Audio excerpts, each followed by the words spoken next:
name is Notepad, and I write games for fun. So what are we doing today? Well, today we're going to be working more on Fortissimo, the role-playing game extravaganza. So, oh gosh. Hearing out of my right ear is still a little bit complicated, but don't worry, I'm alive, and that's all that matters. Let me just reset some things. Readjusted my setup a little bit, so hopefully audio is a little bit better. So, what did I do in the meantime? Well, if I scroll all the way up here, I created the distorted engagement. Effectively, the DES is just a method of... I guess you could say that it's an action map by way of... It's an action map by way of a range band system. Because all these range bands actually mean is where you are, relatively speaking. Being in engagement means that you are in melee. You are saying, I am in melee now. Being in the shooting range means that you are shooting at people, being within sight, being on the horizon, being on the edge. Pretty easy stuff to kind of understand there. What I'm going to end up doing is most likely having a note when it comes to some of these range bands being, hey, you are in melee and no one else is in melee with you, you can attack people in the shooting range. Or even just down to the fact, like, yeah, you could drag someone into engagement with you. That's just kind of a thing you're allowed to do.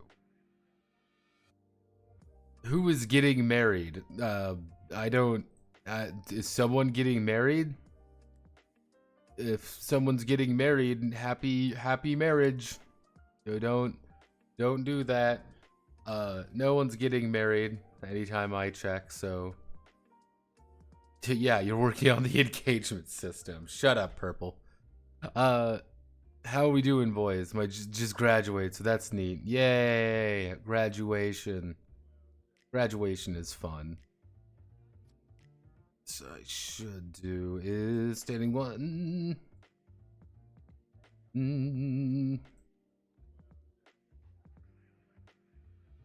Actually, oh,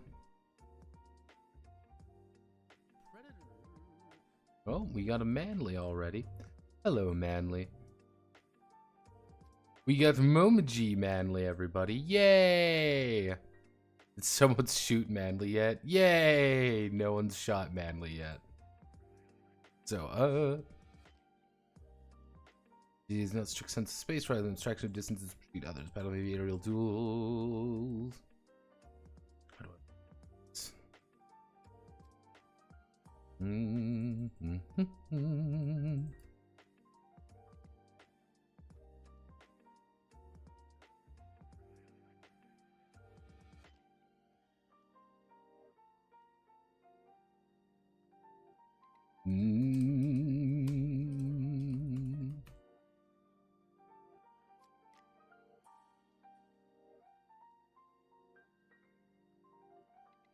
So let's see. ZR from what are the other results?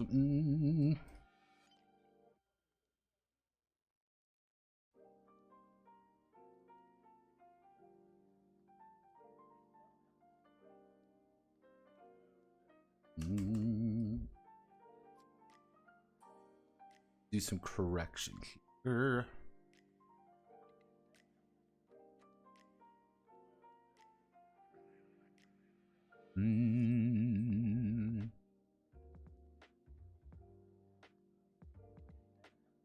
Okay.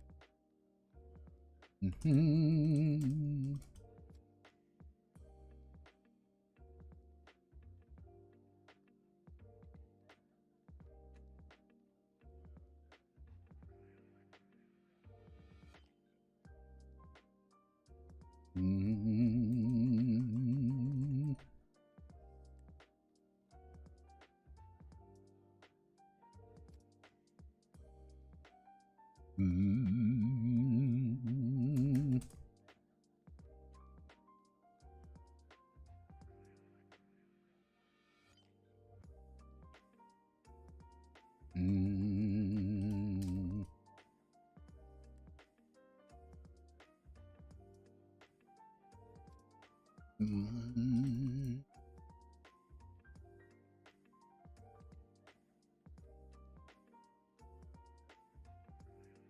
Do that.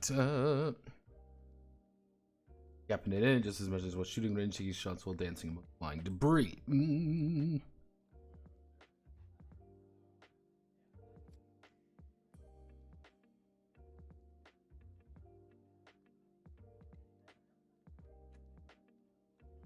Mm.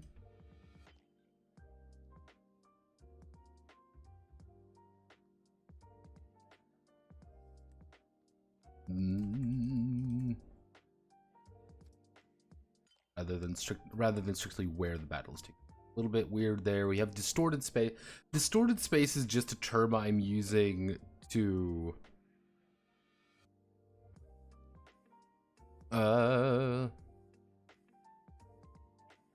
let's see. All I know, my favorite phone game and Dragalia Lost were done by side games, both closing their serve. Frankly, big Sag. Should have wailed harder if you wanted them to stay up. Guess you didn't like the games enough. Yeah, you know, it happens. Side games, Side games' entire business model, really, is just get as much money out of people as possible, shut it down the second it stops being profitable. It kind of happens. It happens. Now, the idea behind distorted space is pretty much like most characters are going to have an option to either enter I space, which is, hey, we're just going to create a replicate. We're going to replicate the immediate area around us and fight there, but not actually cause any damage to the immediate area. On the other hand, we can also enter robotics notes, which a robotics notes is, hey, we're dragging you into a distorted space of our choice, which is, on one hand, hey, this is really good. You know, we can fight now on, you know, on my terms, kind of thing. You've entered my robotics notes. This is my home turf. I'm ready to fight you here. On the other hand, you could get dragged into someone else's robotics notes, which is not as good. Probably, like, iSpace is pretty much just for magicians and magus, but magus cannot create iSpace. Magicians can, though. That's the only difference.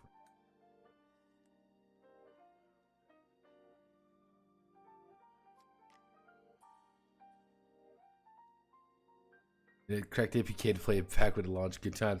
Why does the fuck does Nikki update so often? Why does the updates always 5 gigs? Most likely they are literally giving you all the fucking files again and again and again and again. So they just like, oh yeah, download like 70% of the game again, even though you really don't need to. Lol, Lamau.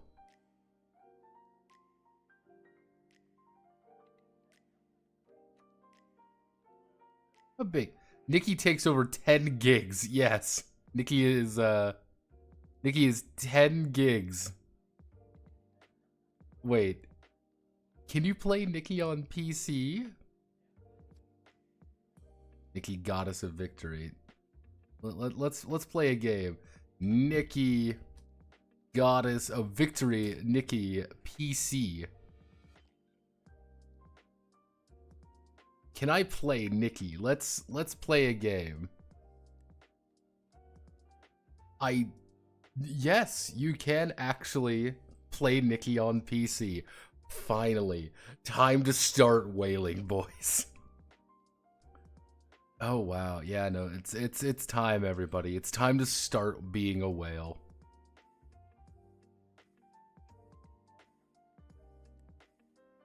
It's time. Let's see. I do add the idea of collateral damage, which is a little bit vague and imprecise, but if you want to do like the Dragon Ball Z thing, being like, let's fight where no one's going to get it, it's going to be a little bit different than like we're fighting in Shibuya. Like, so it's kind of like, yeah, everything's just like, oh, it's incidental damage, it's tragic damage, it's calamity damage, it's catastrophic, it's apocalyptic. Yeah, just every 10 damage increases collateral damage by 1. You do 30 damage, you increase collateral by 3. You do 50 damage, it increases it by 5. And then we have incidental. I should actually charge that too.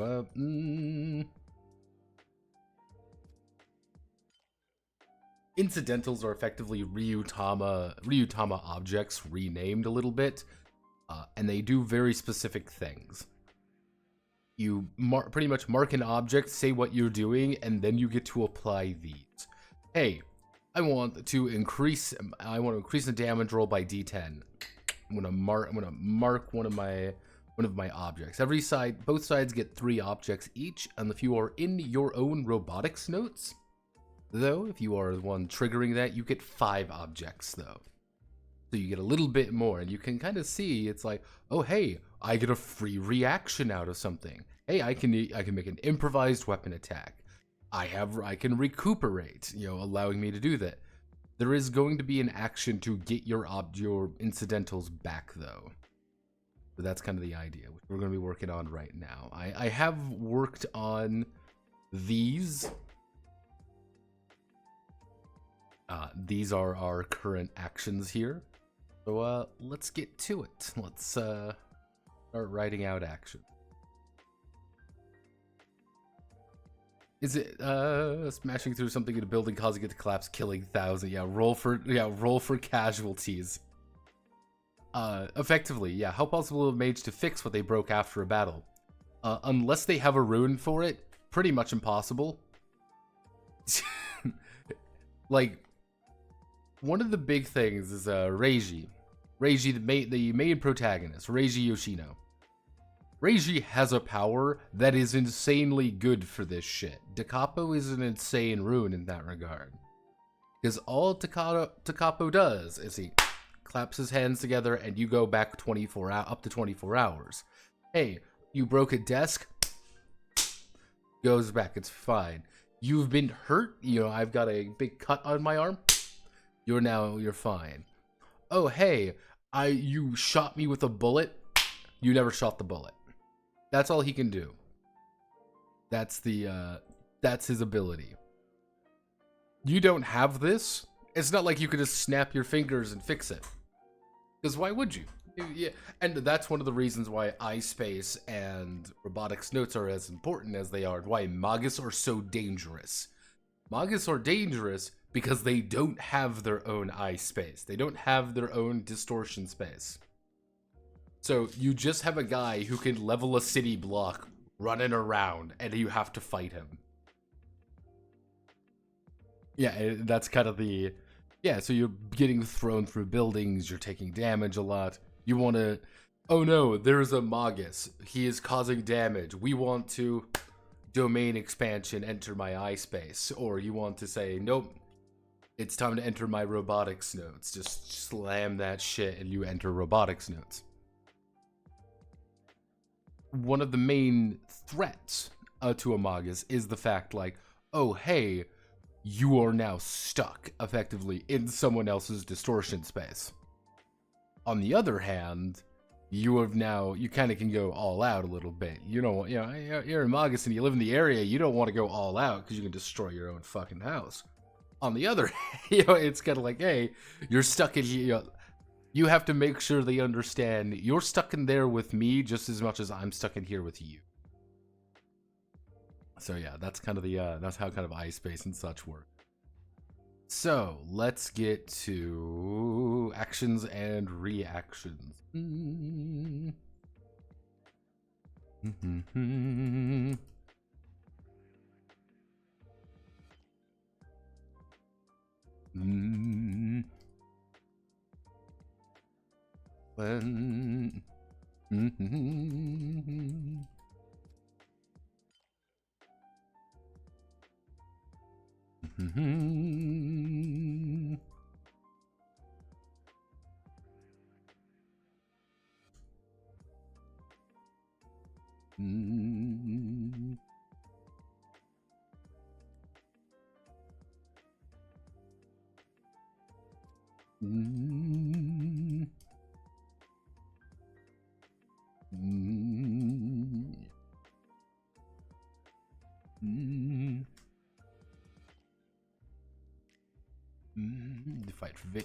fight for victory.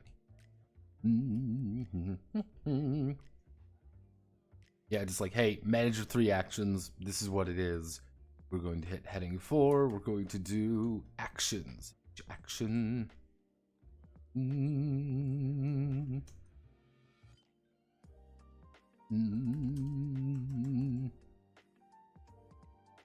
Let's see. When an actor has when an actor's tempo.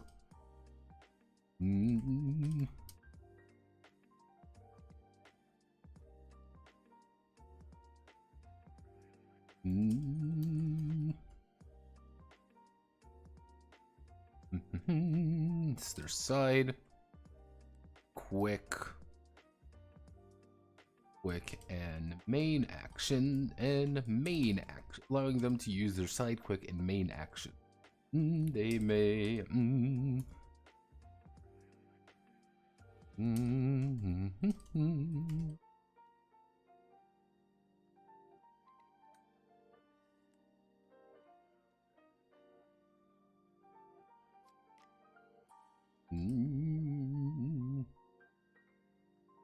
See, actors may always choose to forego the use of any of their actions and hold them for reactions later on. And remember as well, all actions promote upward. All actions promote upwards, meaning that a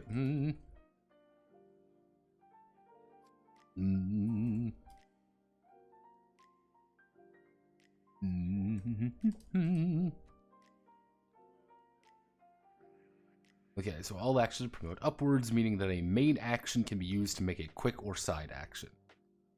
So it's kind of like, hey, anything you see in quick, you could use a main. Anything you see in quick, you can use it to make a side action. But side actions only do one.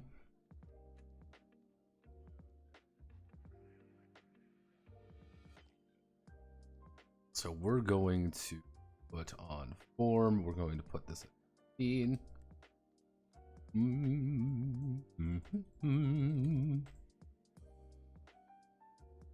Do side actions. So let's write out some side actions.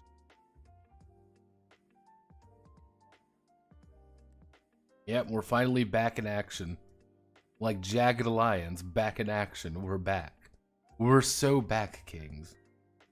Generally, we're going to have move 1, little action by reaction. So.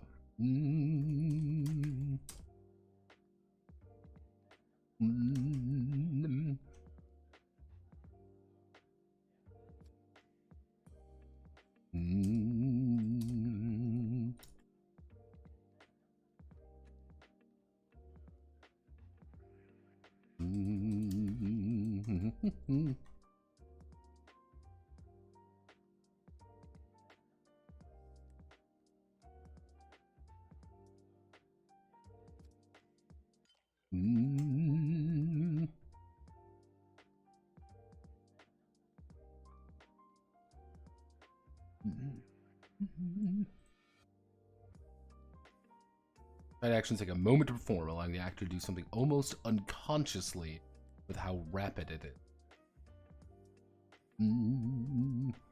So we need to do.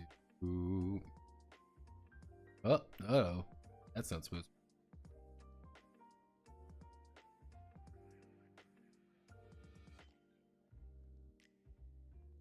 Nope, stop that. Stop that right now, name of God. So, you want to do... I guess we would do, actually, no, what did I end up calling? I gave it a specific name.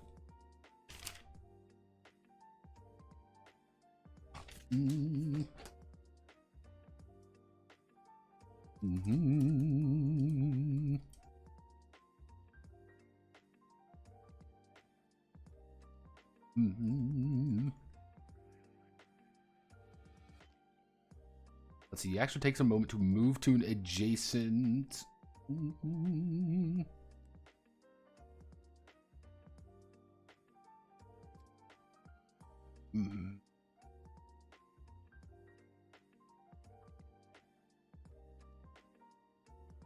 Mm.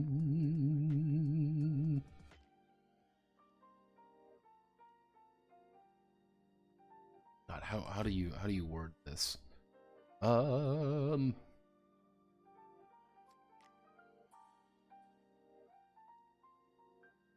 Mm.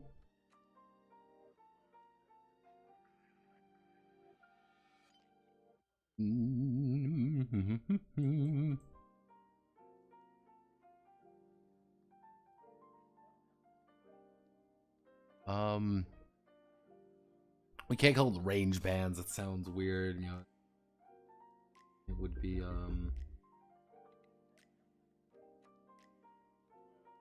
Asian, no. Because this is all the idea is what band are you in? Like, where are you relatively speaking? Shit, what's the area of influence? Too long. Shit.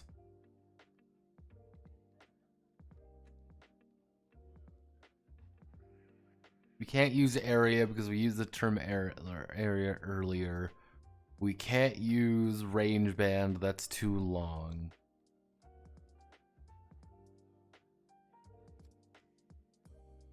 Zone? Zone sounds weird. Zone makes it sound like it's a physical space where it's not a physical space. That's one of the big things here is that it's not a physical space necessarily. It's just a basic range. It's an action map by way of an engagement system. That's all it is. It's mm, mm,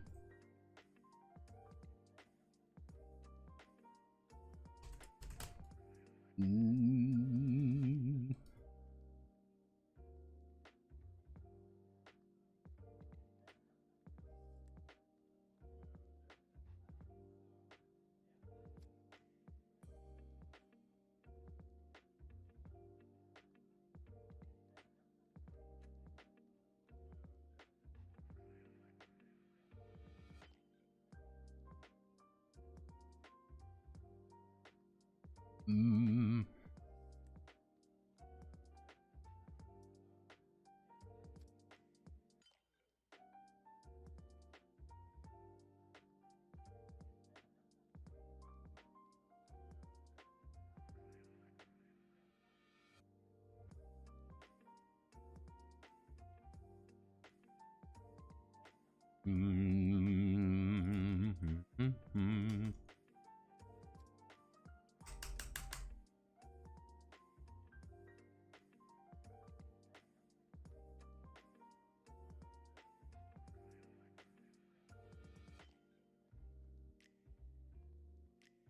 Let's see. Placements, called placement.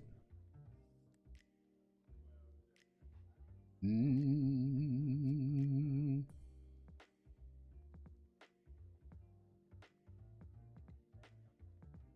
Mm.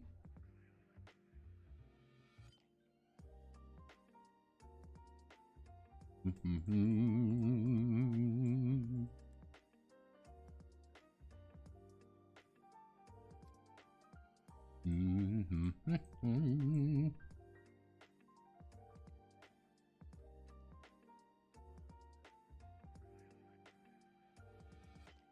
Called a placement. We call it a placement. Yeah, moves to an addition. The actor moves to an adjacent place.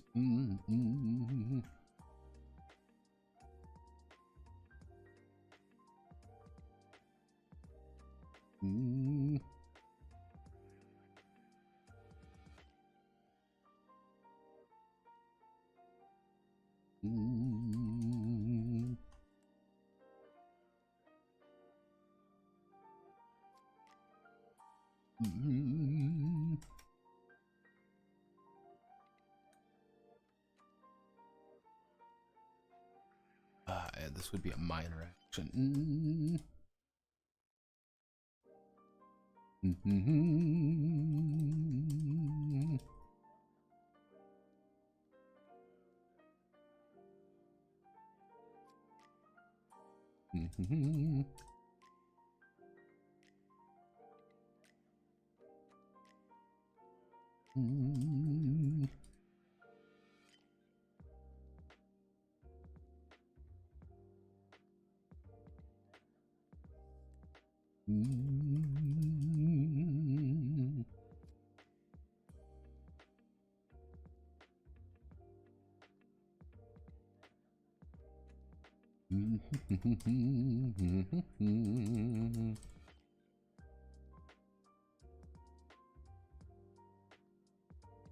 That's a check, right?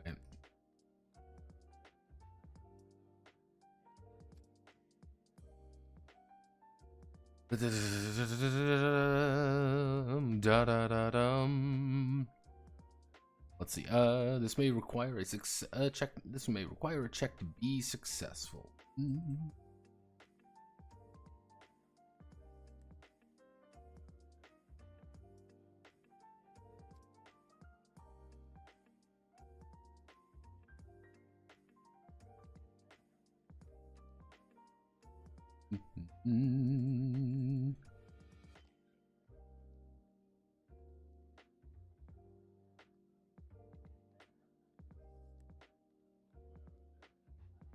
There, there.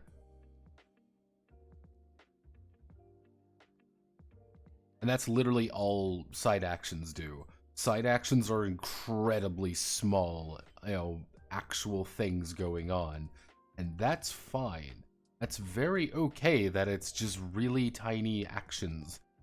Because they're not supposed to be extremely exciting. They're not supposed to be, holy shit, I have managed to do a billion things. No, why would they be? That's not really the point of them. These are supposed to be quick little, almost unconscious actions you are doing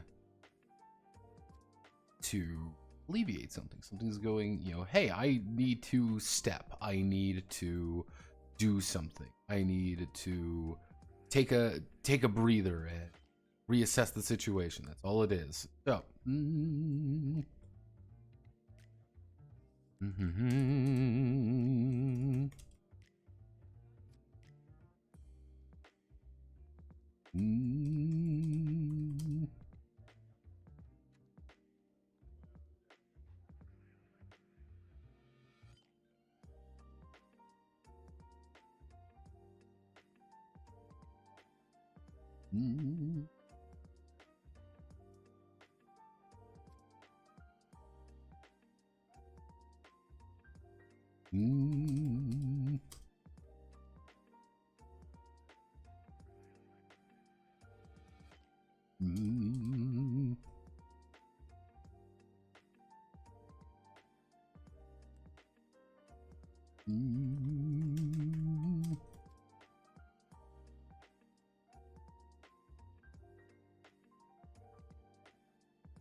side action, we establish a table right off the bat. We don't you.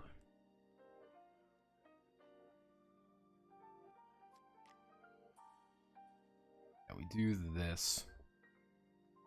So, first things first, we're going to mention A to Z. So actually, we need to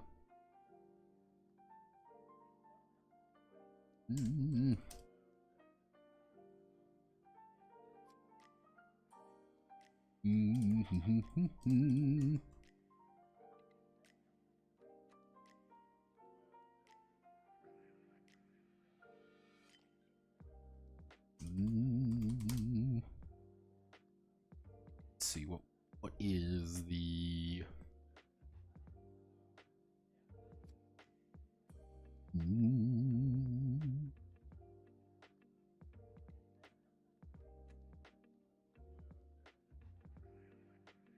they need to make a analysis. They need to make an analysis. They need to make a check. They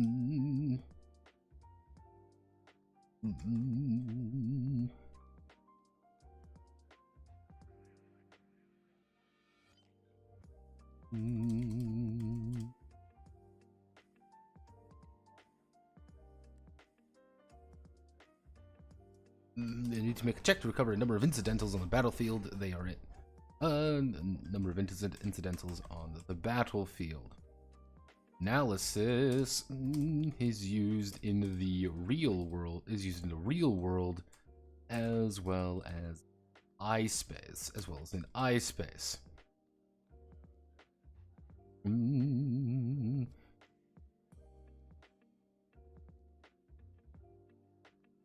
Sense can be used in eye space. Can be used in eye space. It can be in eye space only, while technology. Technology. If I can fucking well.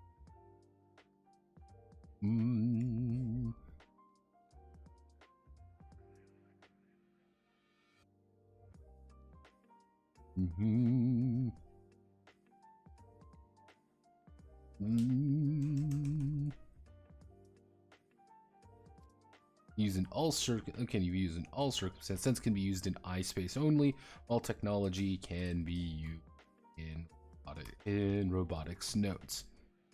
We go down here. Examine. We're going to have to move quick actions down a bit. So then we get to add a table.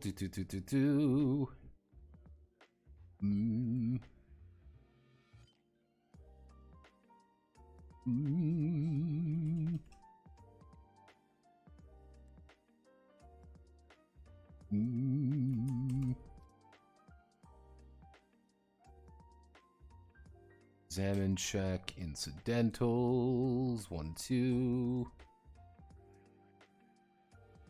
So we do examine, check, that would be if we go back up here. 2. Don't need to make them very complicated. Examine, check, 6, 4, 6, 10, 14. Incidentals, +1, +2, +3. So the entire concept is that you are making an examination check to find something out. You're saying, hey, we have run out of cool things to use, therefore I am going to, look around to see if I can't find more to recover some more, so we can use these again, so we can use these to do things.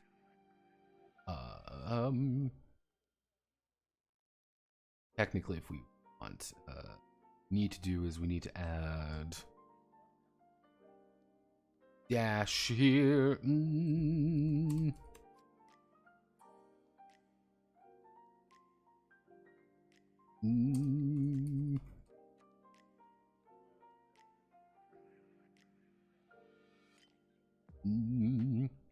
Yep, you may take a step within 2 steps of your current location. So we have this one, we have this one. Let's do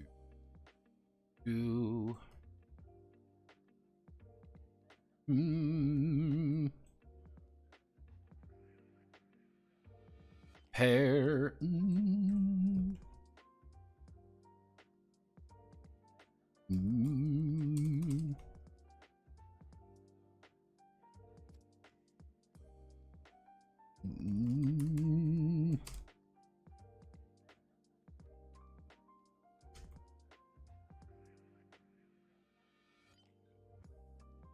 Let's see.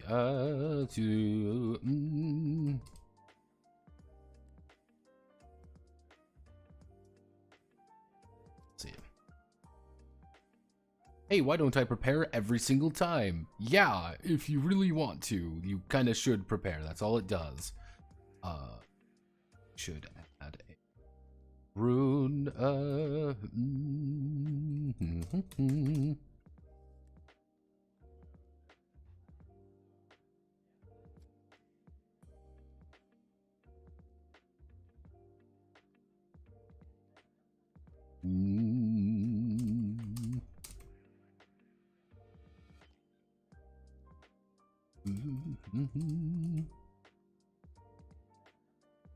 Resolving its effects immediately.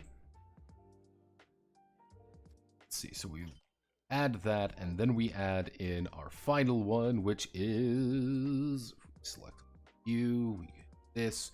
which is going to be Sudden Strike. This is where things start getting a little bit complicated, so we need to write this out correctly. The actor makes a split second attack at a let's see, makes a split second attack at a target. Split second attack at the target.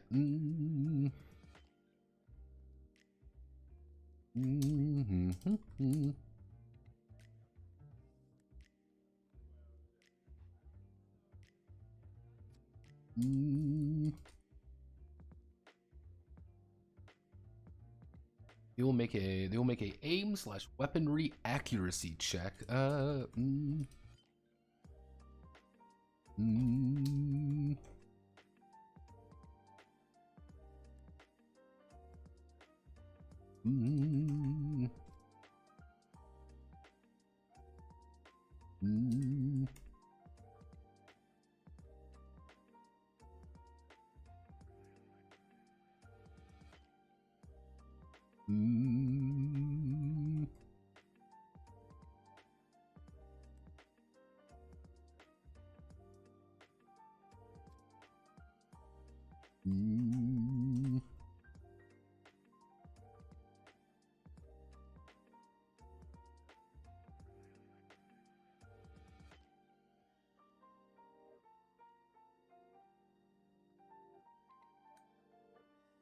All range attacks.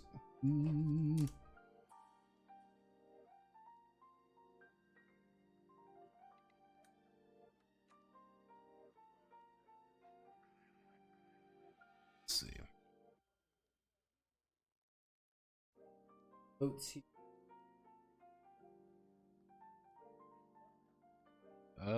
May strike those in the shooting place with no one else may target in the engagement. All range attacks may be performed in engagement or the shooting placement.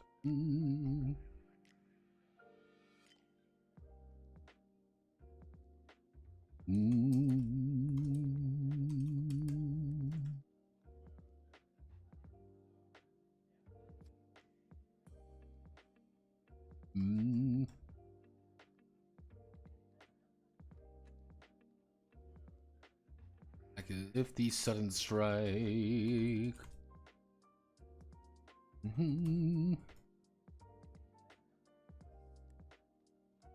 They will roll their damage. They will deal. They will.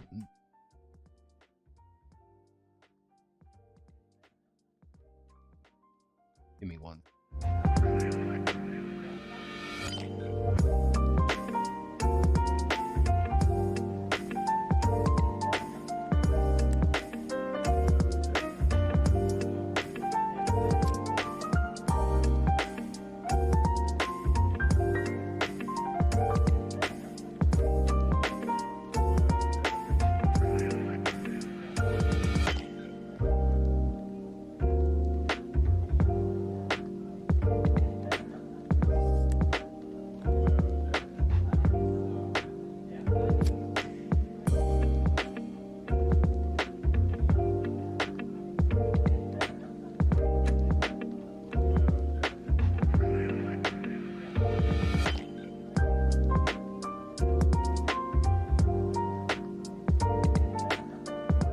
Let's get to it. So, target makes his react to the attack at that time. The sudden strike is successful. They will roll damage. They roll damage.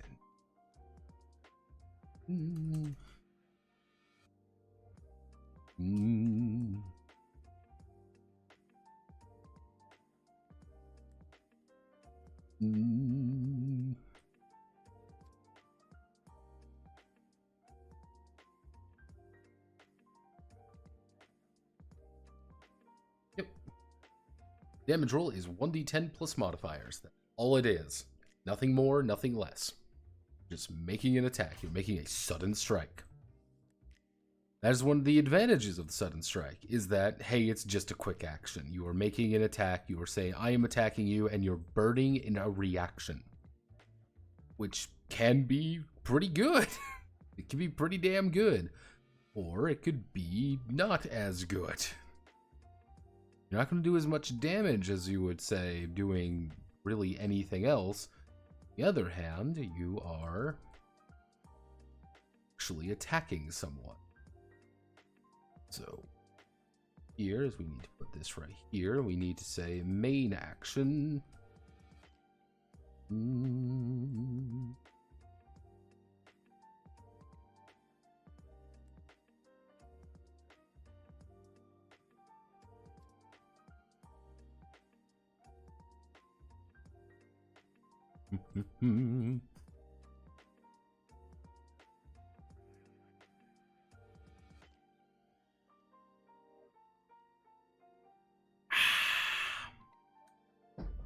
Coffee. Coffee. I love myself some coffee. Don't you all love some coffee in the morning? Oh, it's 9 o'clock. Okay, so,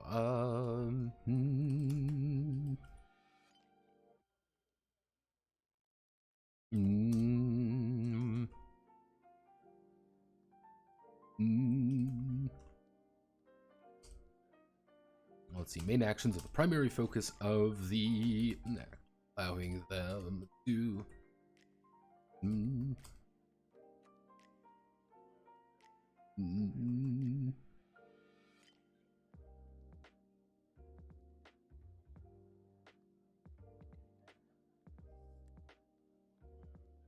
allowing them to put their entire effort in performing to their utmost ability. There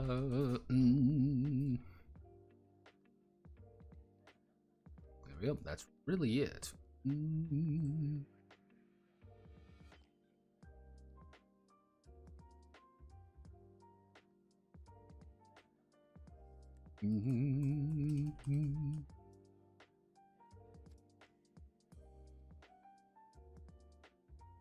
Will accomplish the most comparatively to the others. So it's kind of like one of those things, like, side actions are little. It's a minor act. You're just opening a door, you're yelling at someone. This may require a check. This is your other action. Quick actions, on the other hand, are fast, easy, and they're going to be pretty useful to use. Moving 2 is pretty good. Hey, you being able to use certain runes. Hey, being able to get all our incidentals back are pretty useful, similar to just preparing. You might want to prepare for a big main action. However, main actions don't have that much, so we want to do flash step. 3 steps to the current location.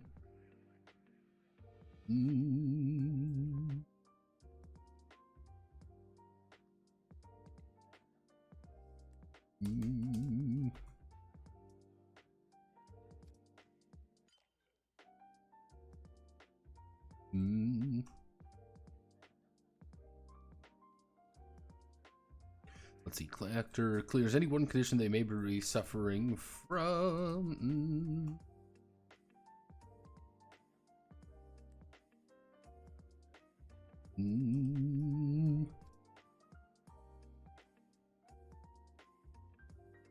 See, act without impunity. We want this and this. Add in. We want to add in the idea of you can just use a rune, which is perfectly fine, and then we do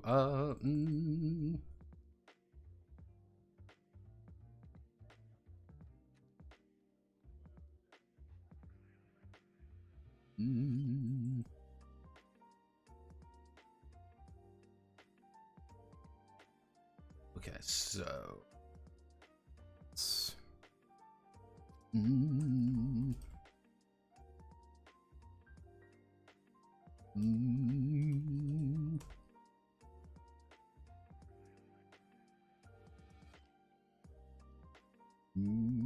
aim slash weaponry.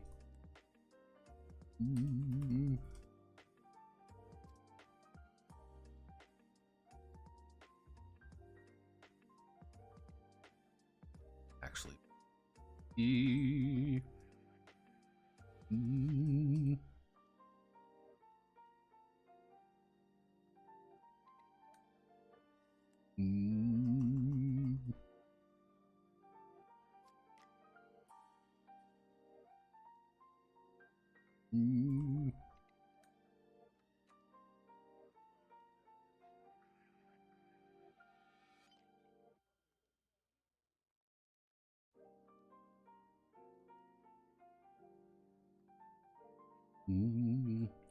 2 on range with Okay.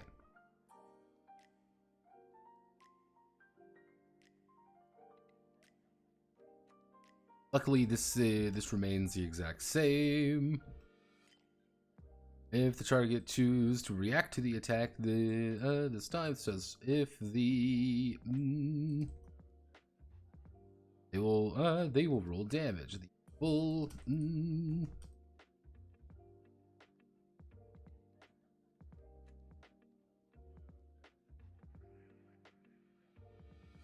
equal to 1d10 plus accuracy divided by 5.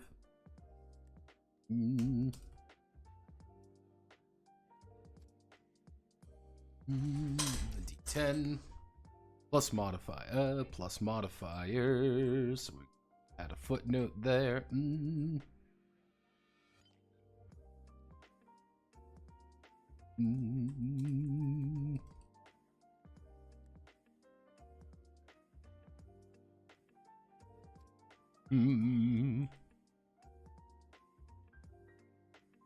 So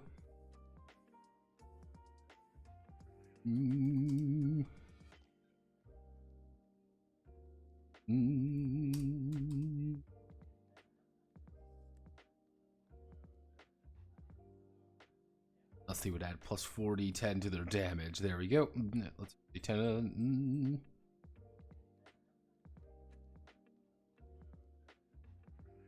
I'm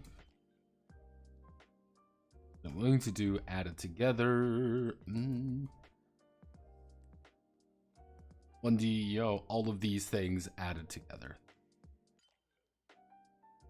Oh, wait. Nap spine. Oh, God. Oh, God. Ow. Ow. It is just combat tweaking. It's just... Welcome to the wonderful world of combat tweaking. These are all the actions. There aren't too many actions, but there doesn't need to be that many actions. One thing I am a little bit concerned about is... actually... How do we make a table right?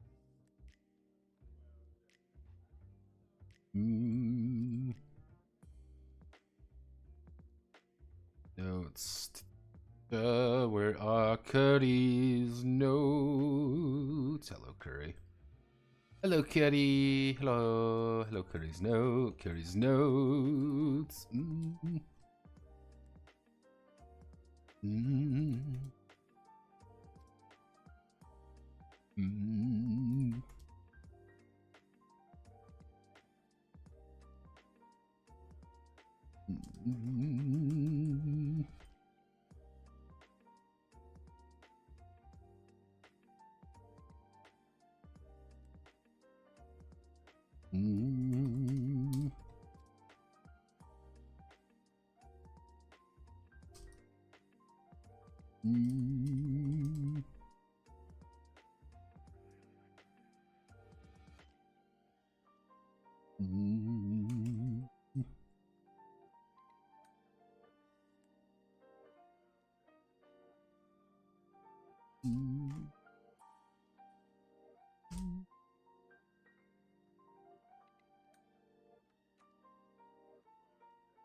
Let's see.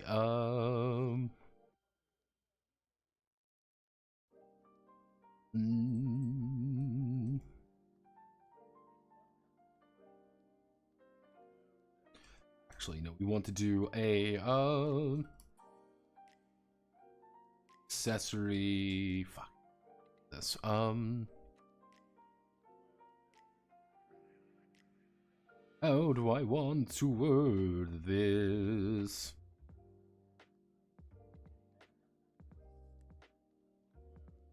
Okay, size. So we want to do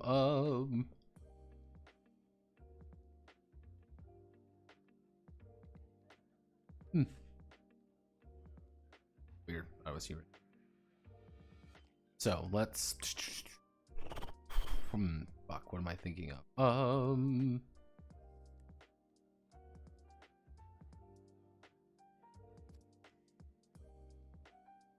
Law, activate, empower, attire. Actually, we can probably do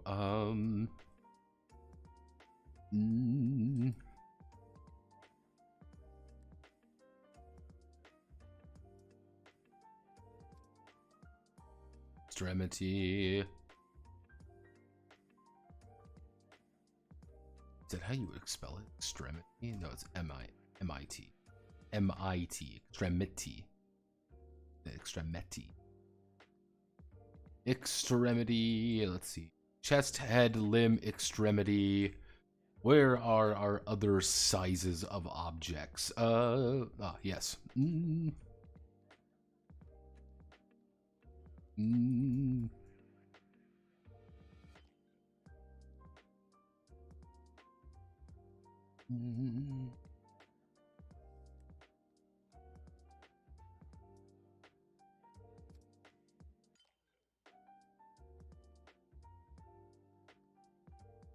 Okay, so we want to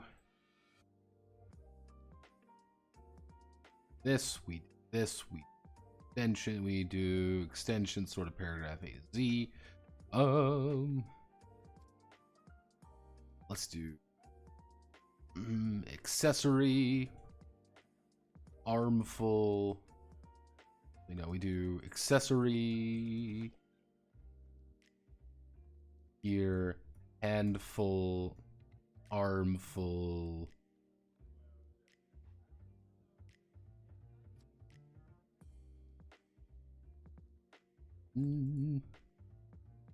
Minuscule.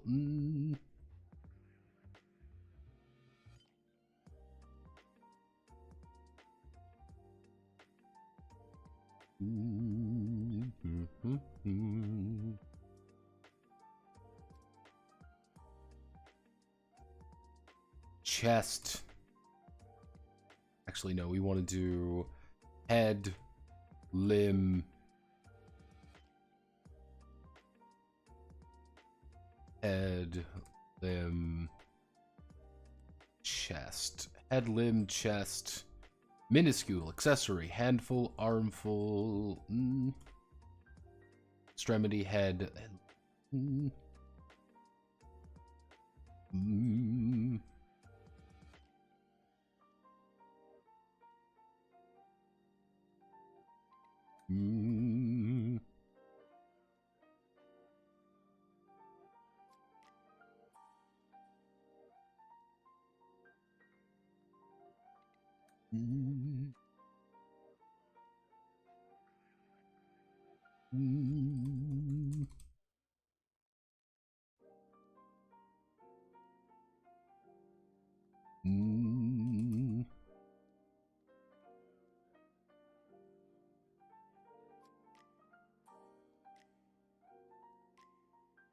actually,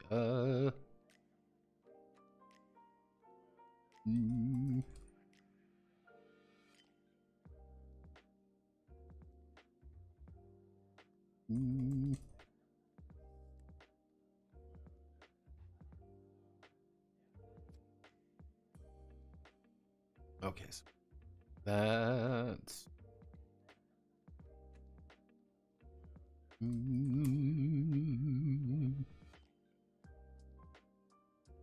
called strikes. Okay, this is where things start getting a little bit.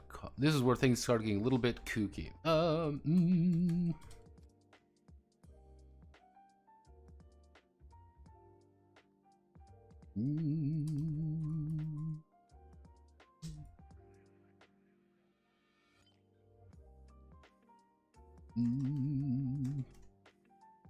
Let's see. We'll need to make a damage check. We'll need to make a damage check.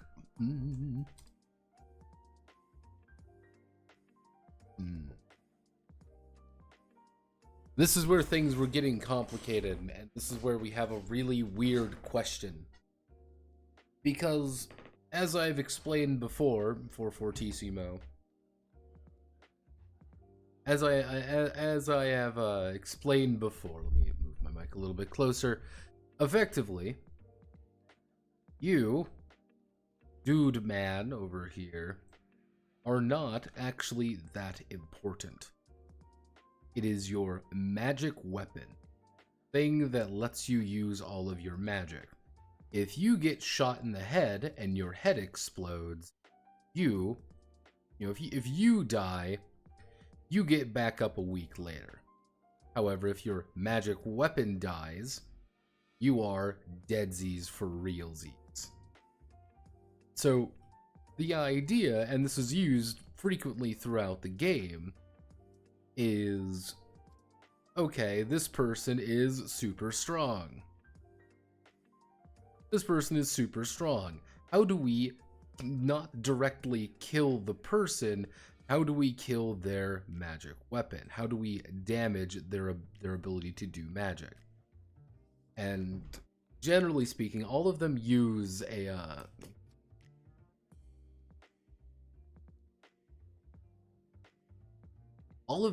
every single one of the magic items have durability. So the more exotic the magic item, the less durable it actually is. So it's like, oh hey, you get a bunch of points to use cool magic. On the other hand, your magic item is actually fairly fragile. Jin has an insanely high quality magic item. However, Jin's magic item is also a fucking flip phone.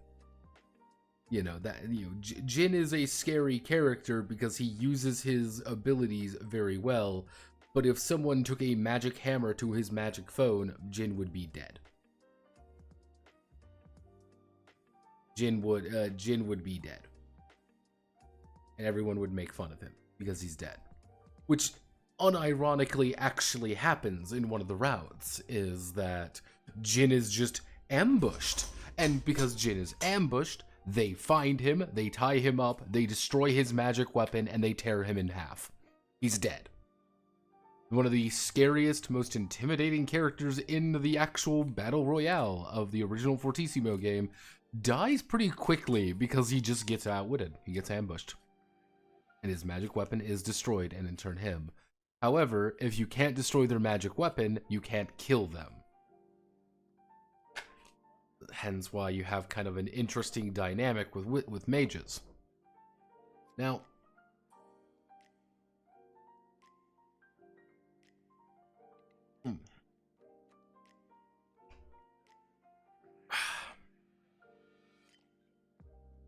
I've had a few ways of doing this. There's a few things that we can do for that. So, either A, pretty much attacker assigns damage location. Pretty much attacker assigns damage location. I'm attacking your magic weapon. I'm attacking you. Bingo, bango, bongo. Easy enough to understand. Because I'm saying I'm going to attack you, I'm going to do health damage. I strike you, I do health damage to you. You are injured now. But I can also say, hey, I'm going to attack your magic weapon, and I want to destroy your magic weapon because I can get a good strike on it. I want to snipe your magic weapon while you're holding it up, and it breaks in half and you die immediately. Now, easy enough to understand. However, what we need to do is defender can reassign. Hey, I don't want my magic weapon to get hurt, but I'm going to get shot. It's just like protect the magic weapon, get your arm blown off kind of thing. Option 2 is attacker deals damage. Attacker deals damage, defender chooses location. So the defender gets to choose, hey, you are damaging my magic weapon, or hey, you are damaging me, and it's all or nothing kind of thing. And I'm like, all right, this is a easy enough way to understand things. The problem is, it's like, is it really a choice? It's just like the attacker would lose the option of, I want to specifically attack their magic weapon. I want to specifically attack them. I want to hinder them. Be like, well, I'm just gonna put it on my magic weapon I pumped in 800 health for, or whatever. And then you have kind of like this character with infinite health. Then you have like C, which is attacker. This is probably the worst. Is attacker deals damage. Defender. attack defender assigns damage. So if you take 10 damage, you could, in theory, assign 5 to my weapon, 5 to me. That doesn't seem too well because it just is going to slow everything down because, again, you have characters who are going to have insanely huge health pools all of a sudden.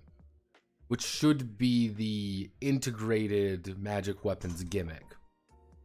Because the integrated magic weapons main gimmick is the fact that your magic weapon is always active and it's always with you. You always have your magic weapon. Yeah, it's... Yeah. Yeah, that's kind of the situation. So it's like, alright, like how do I want to do this? Is there like a specific way of doing this? Like it's a little bit easier like saying that for like remote weapons, because a remote weapon is technically an independent entity. It's there, you are making an attack at them. You are attacking the you are attacking the remote relic. They have their own abilities. They have their own things to worry about. It's just like, how do you deal with this? This is where things get complicated and annoying and frustrating. There is no good answer.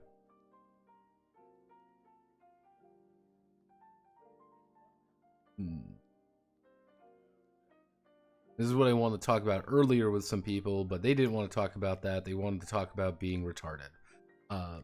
Yeah, it happens.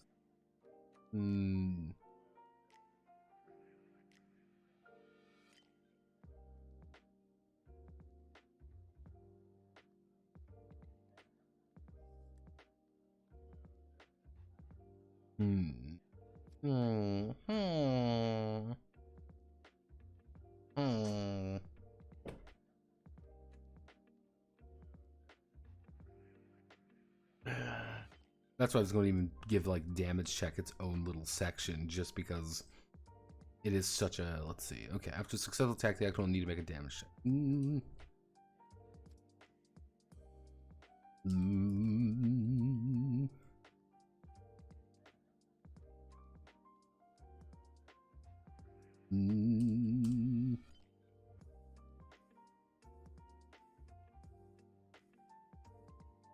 Damage check has the actor roll 1d.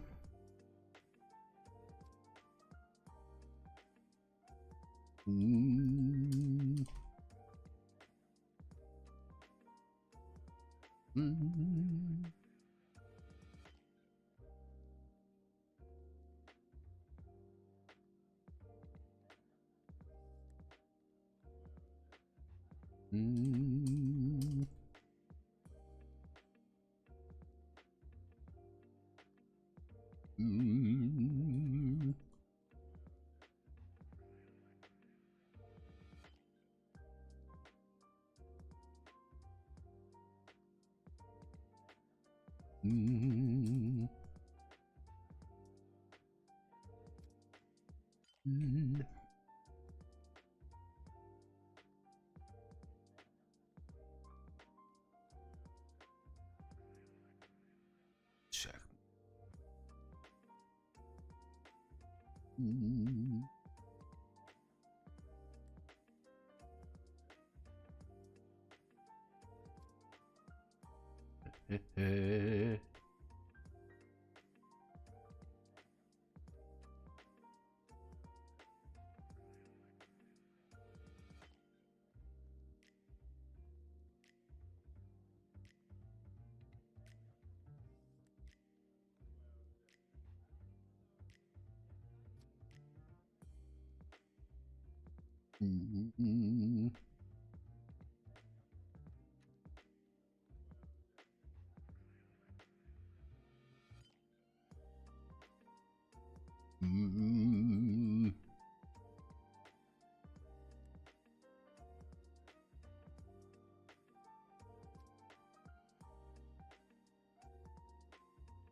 Darkness.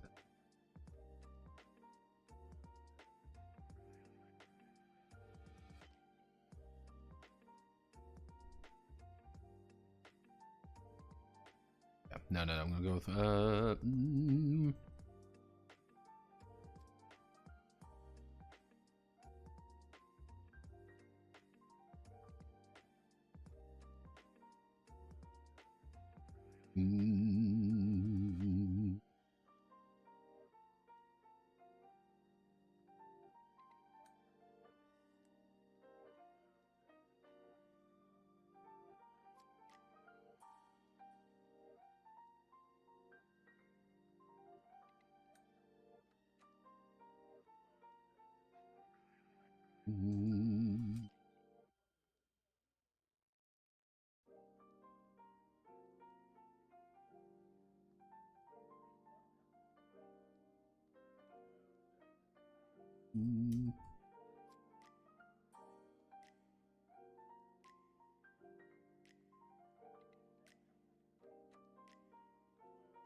that we now.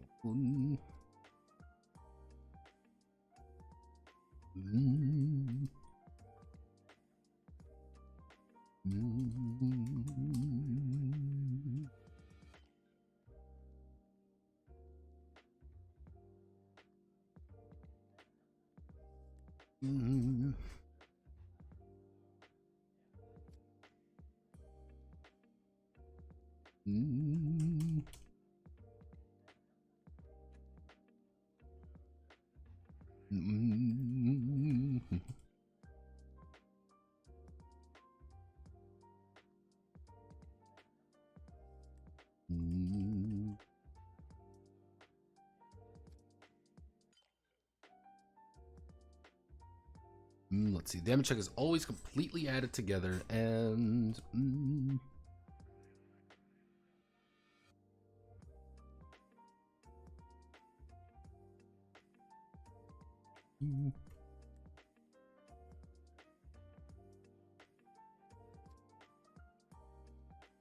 multiple damage checks will take place. Well, let's see. Full attack will add the final result to the accuracies. Check the total result, allowing them to additional damage. Their final roll. Damage check is always completely added together and applied to the target ones.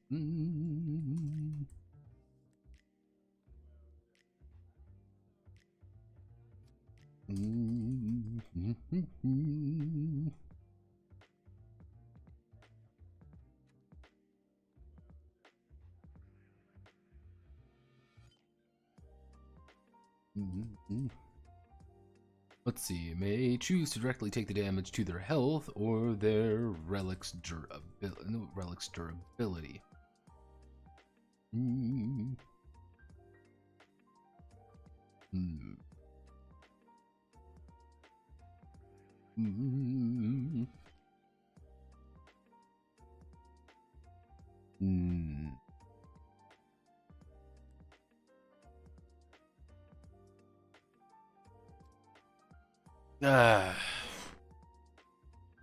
Double Cross handles this because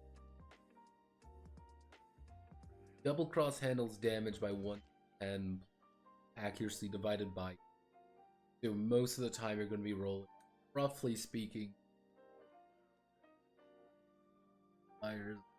Here we can have a little bit more. You can be 5d10, but everyone has health because there's durable. But that also means that getting hit by a big attack could also just outright kill you. Unless we're... Oh...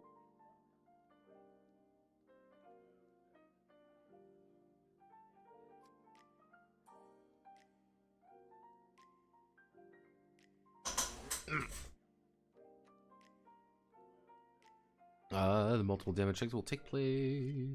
Target may choose directly to take damage to the relic durability. Mm. Mm.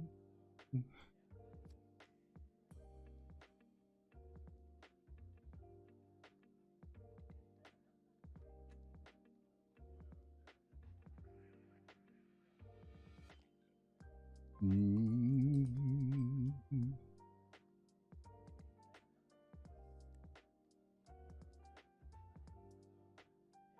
Action to split the damage equally between their health and relic as well. So it's kind of like the, I guess that's one of our compromises. Should. Mm.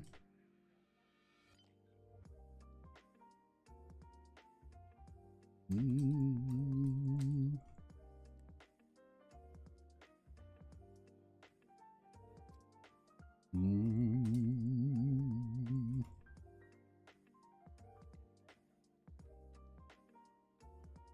Mm.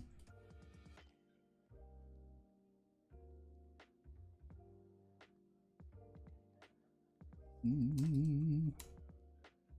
Let's see. Or we're simply left without a miracle. That's kind of the advantage, is that you kind of want to, you can offset damage pretty easily. So yeah, that's the advantage of a miracle user. Called strikes. Let's see. Successfully making a called strike makes it so that the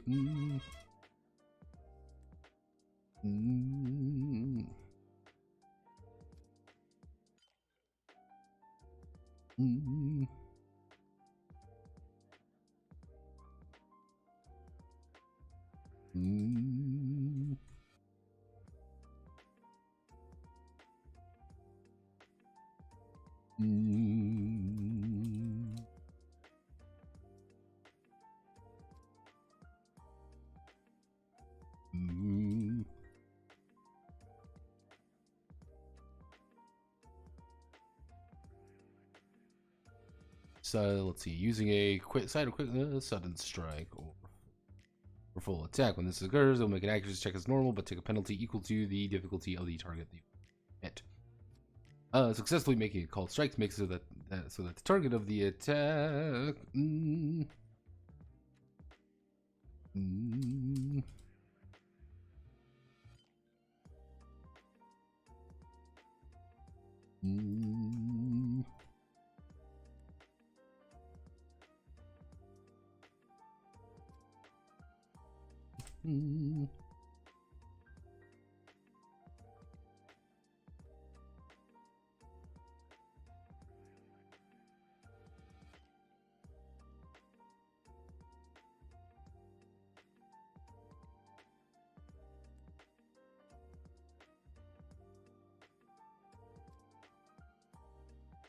If someone has a really good, strong relic, you may want to do a called strike to... You may want to perform a called strike with the attempt to strike them in the head or something similar. Someone has a lot of health but a really weak item. Actually, we can do 9. Let's do 9, 7. 9, 7, 5, 3, extremity. 8. 8, 7, 4, 1. Actually, we'll do 3. There we go.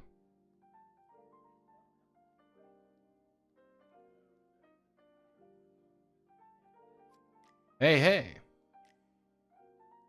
Hey, hey. Hey, hey, people, it's me. Let's see, called strikes. Sudden strike runes. I feel like I'm missing something. Oh yeah, knockback.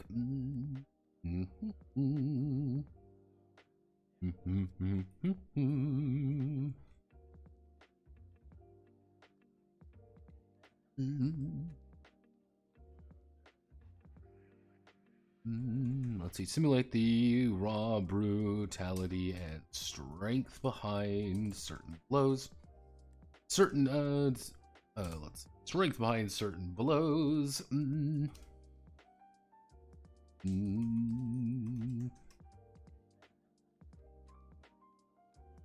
May employ the knockback rule for every instance of 10 damage, 10, 30, 30, 40, 40, etc.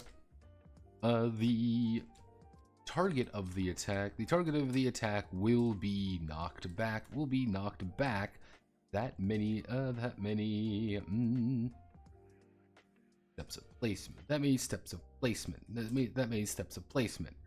Thus, standing in the engagement placement,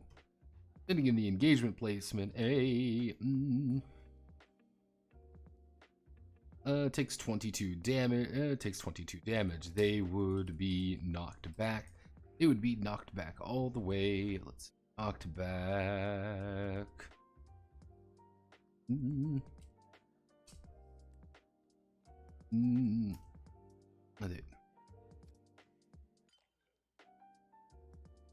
Be knocked all the way back to the site placement.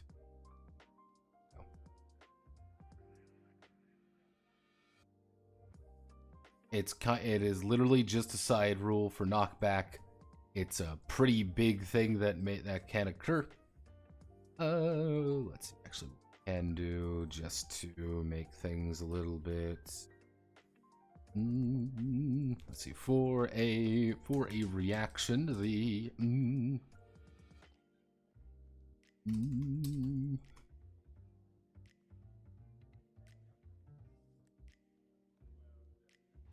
for a reaction, the actor may choose to perform an aerial correction.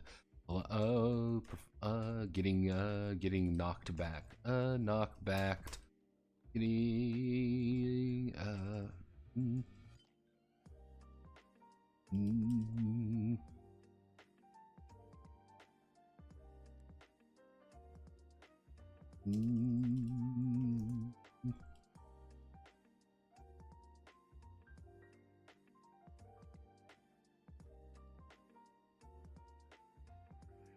There we go. So if you would get knocked back 3, you can say, nope, gonna spend a reaction and perform an aerial correction. It's you spinning in the air, landing on something, being like, haha, but you've burnt a reaction. You've burnt one of your very few reactions this round to do that. On the other hand, you may not want to get knocked 15 billion miles away, kind of thing.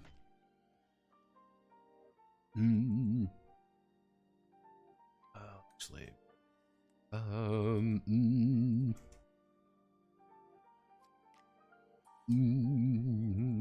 addition, the attacker may choose to spend to use one of their incidentals to knock the target into an object. Let's see. They choose to use one of their incidentals to knock a target into an object, dealing addition.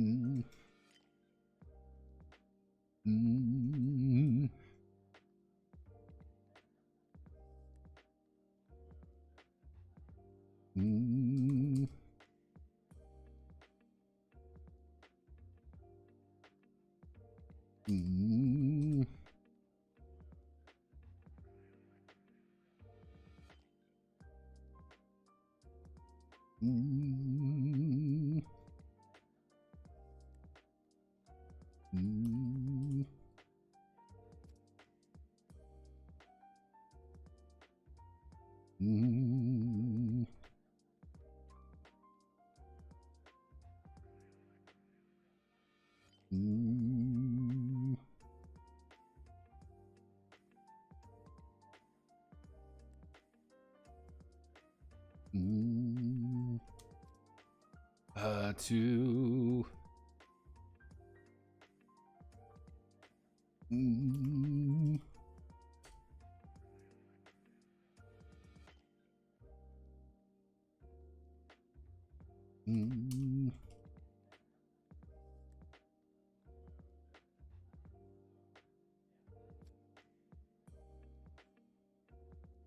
knockback's a little bit complicated, so I'm gonna just kind of leave it as a side rule. You don't need to use it, but it's cool if you want to do anime bullshit maneuvers. There we go. That's all of actions. So now we need to do reactions. So we do reactions. Do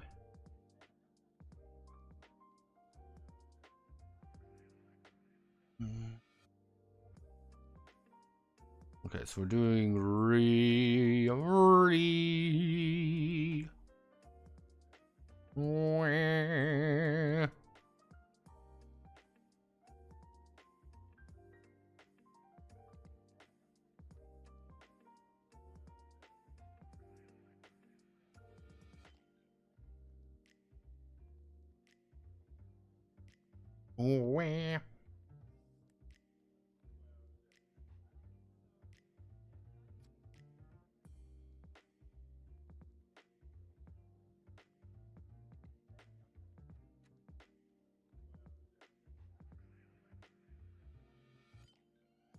people are posting cringe. So, let's see. Reaction. A reaction is a defensive measure that an actor uses. Yeah, let's see. That an actor uses to.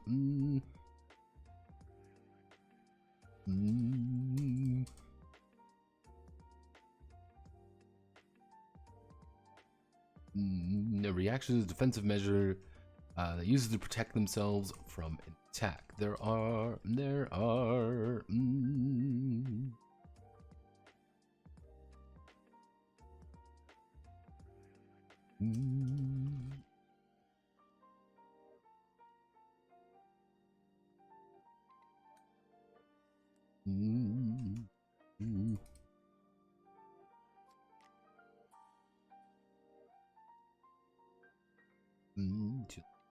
other reactions may be called for to resist effects, mitigate harm.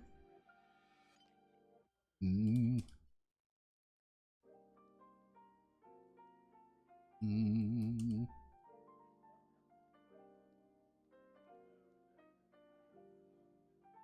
should say there are 5 reactions that may be used at any time. Every actor begins with one free reaction. One free reaction, but every subsequent reaction requires them to use one of their use a side, wick, or main.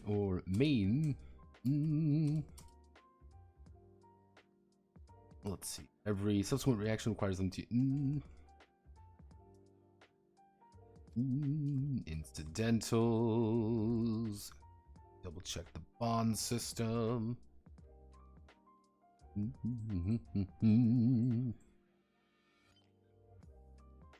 Let's see.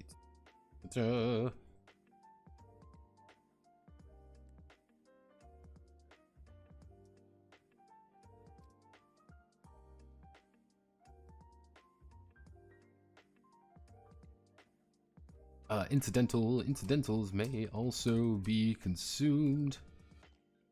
May also be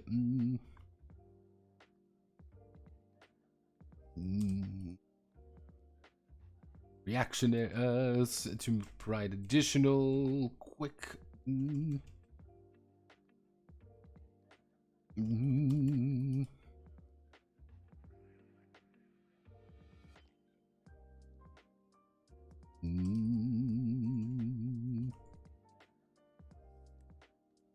desperation strikes. There we go.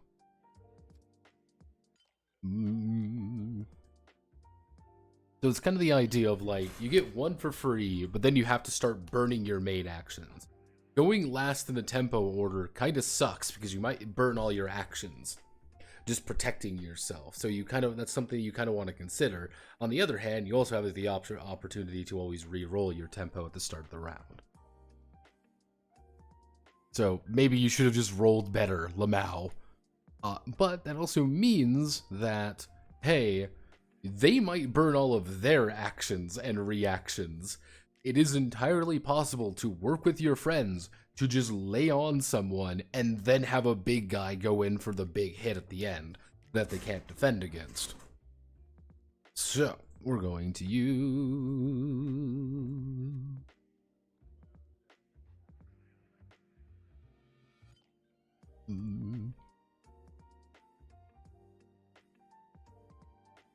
There we go. So, we're going to use, let me add this, so dodge. We're going to make dodge. Oh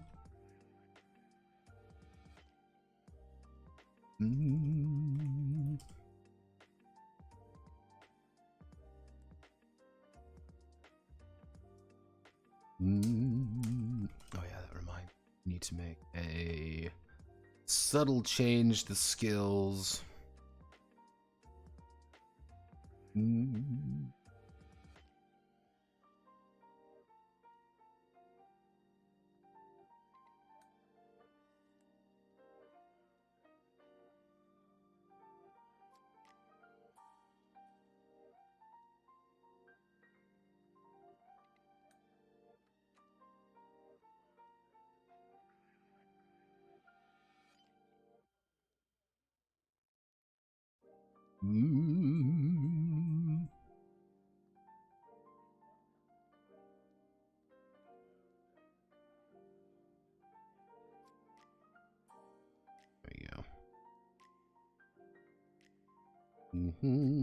Dodge.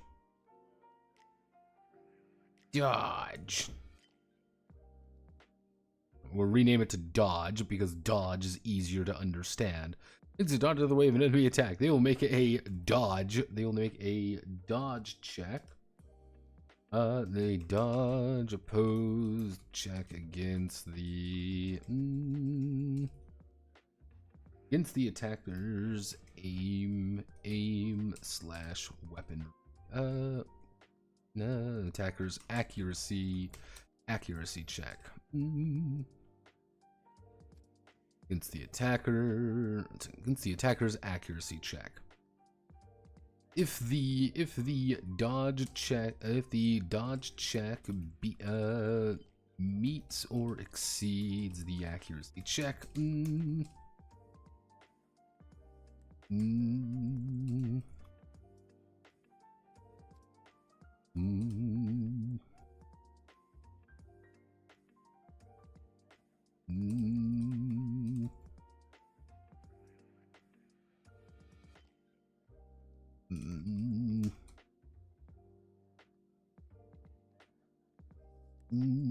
yes, they only take half damage from the attack as it grazes them. Dodging is pretty reliable, however, this is going to lead us to...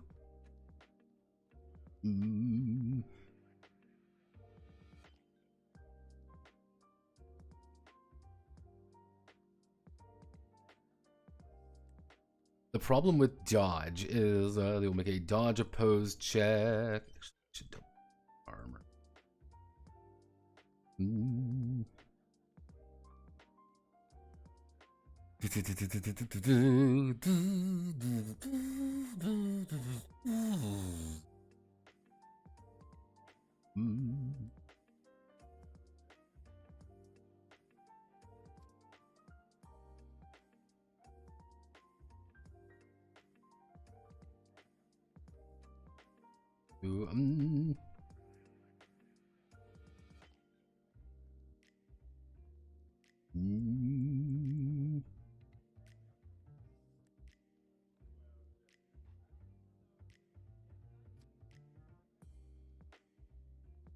Armor check, opposed check against the attacker's accuracy. If the dodge check meets or exceeds the accuracy check, attack is avoided. If they fail, the check only half damage from the attack as it grazes them. Our next one would be pair. Actually, it would be guard. Guard, parry, rune,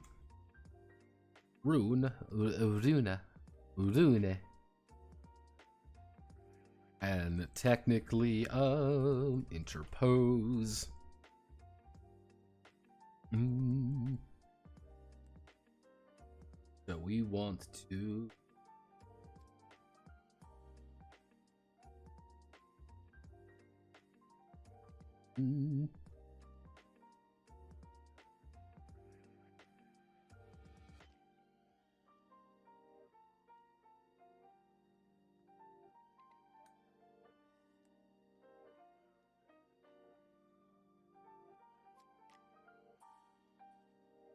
Focus is an attack for ruin, so I'm putting this in here just for completeness.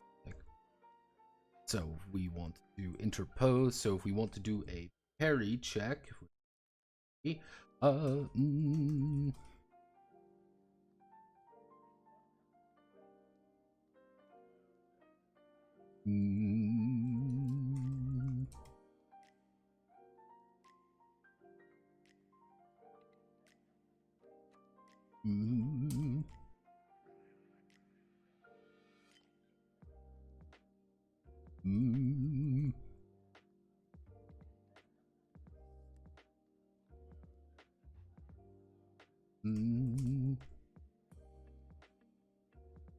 they'll make an opposed weaponry check against the attacker's weaponry accuracy check.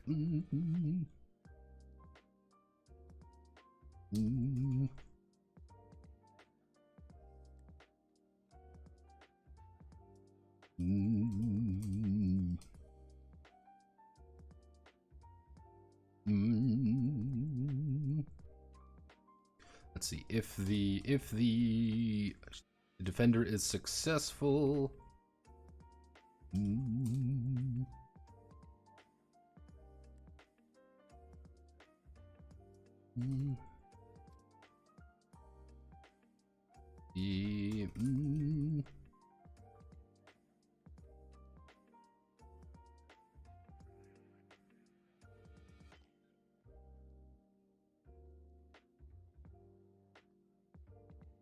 Sudden strike damage to the attacker, they'll do full damage. They will do sudden strike damage to the attacker, they will do full damage to the defender. However, if both results are equal, the two clash. The two clash, but no one claims the advantage. This is just one of those things. Like, parry is a kind of a do or die situation. It's not like dodge, where if like you succeed at the dodge, you just mitigate all the damage, or you take half damage. Dodging is pretty safe to do in most situations. Parrying, on the other hand, is I'm extremely skilled at weaponry, I am going to attack you. Technically, I should actually add this in as put this as a footnote.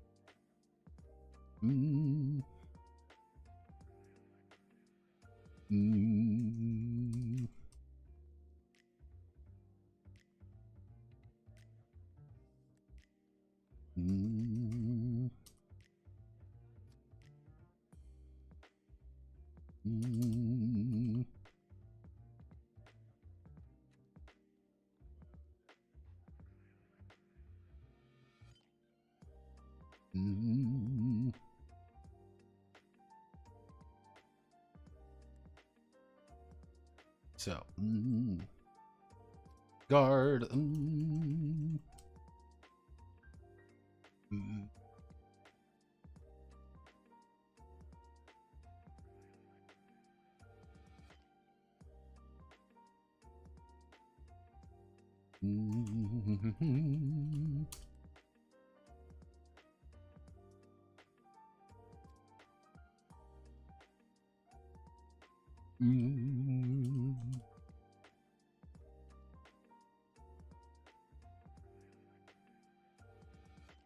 There we go. They reduce the amount of damage they take equal to their total guard, to the total guard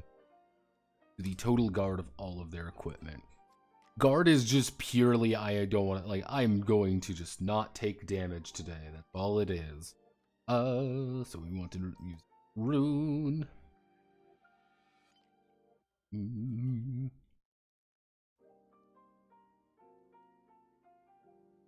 This mana constantly uses rune in development and resolving its effects immediately.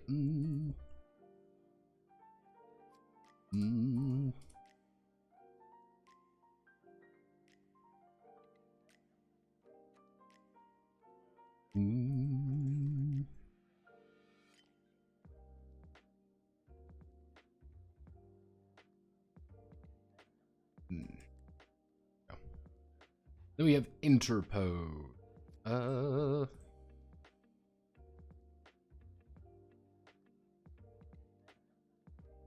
Isn't parrying more easy and natural than dodging?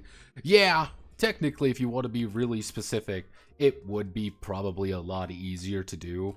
However, this is a very important thing. This is anime bullshit battle. This is anime bullshit battles where it's like, oh hey, what weapon are you attacking with me? Let me see if I can find like let me see if we can find like one of the magic weapons. You know, what are you attacking me with? Oh, you know, the flaming god sword of ultimate destruction. Like, okay. That's cool. I guess I'll just try to parry this. Or it's like, okay, I want to, like, uh-oh, I'm going to be attacked by the legendary god-killing super sword of a mega super death. I'm like, yes, okay. I am going to avoid this. I'm going to try, like, parrying this may not be my best option. Because I have a gun. Oopsie doopsie. I don't want to fight this anymore. I'm scared. Yeah, you might legitimately not actually have a real weapon. Yeah, the anime weapon yeah, you may not actually have a real weapon. And the thing is, you're just parrying with something. It's like, yeah, hey, do you want to try to parry with a real weapon? You just have to make a weaponry skill check. If you have a weapon, cool. If you don't, well, we can improvise. Actually, what I should do is, if we put parry right here,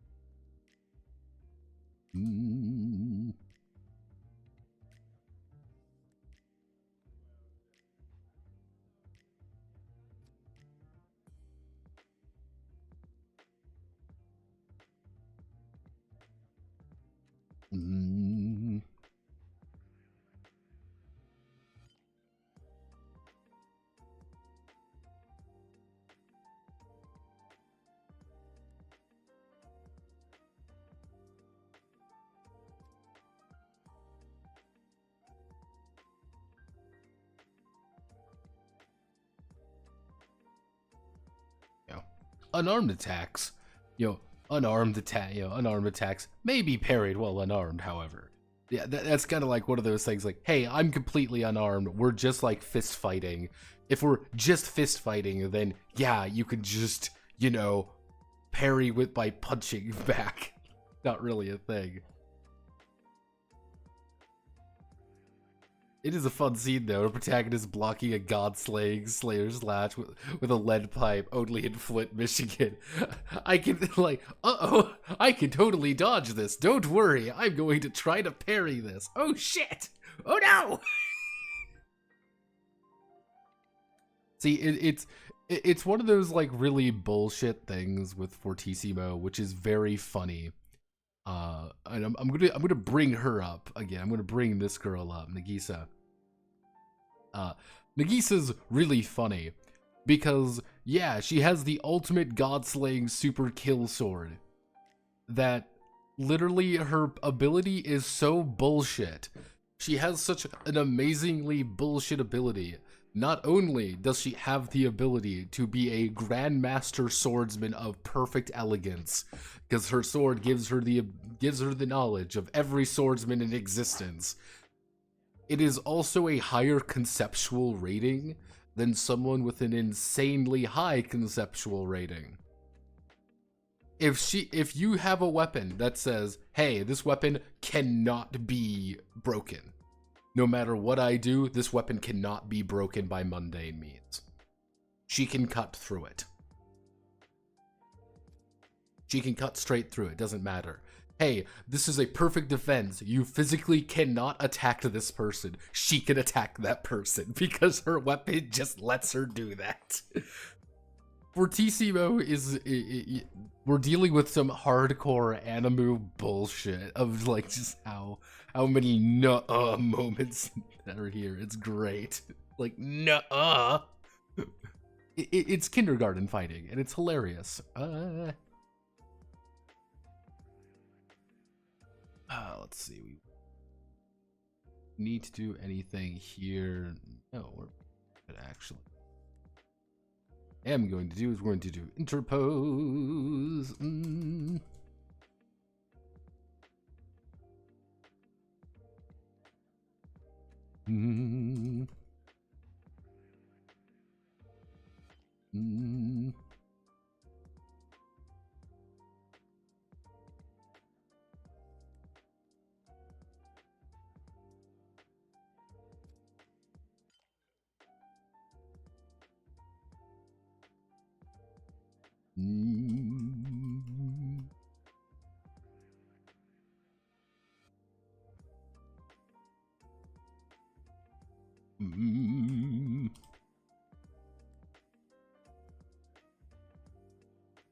So dodging, guarding, parrying, rules, interpose.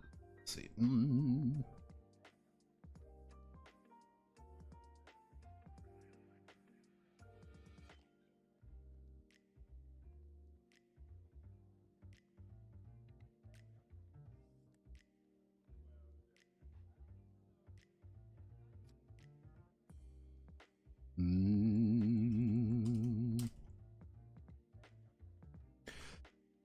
Technically, if you want to be really, really odd, you can attempt to dodge and guard at the same time. I would say guard dodge would be guard would take priority, so you would reduce all the damage by the guard, then attempt the dodge, which either guard is going to be useless in that situation, or it's going to be invaluable. It's kind of one of those things. Like I'm fine with that way. Yeah, so her blade is sort of +1 better than the opponent. Yeah, that is her weapon. And that is her entire gimmick, is that she has a sword that can just do things better than everyone else's sword. And the only way she is defeated is because someone gets around that. Because, yeah, she doesn't win. Someone gets around it by thinking ahead. Hey, you have an infinite sword that can cut through anything. But can you block everything? Counterpoint, bitch. Especially when, oh no, what's my greatest enemy available to me? Then you have it would be Fortissimo, VN, not Nagisa. It's fuck, what's her name?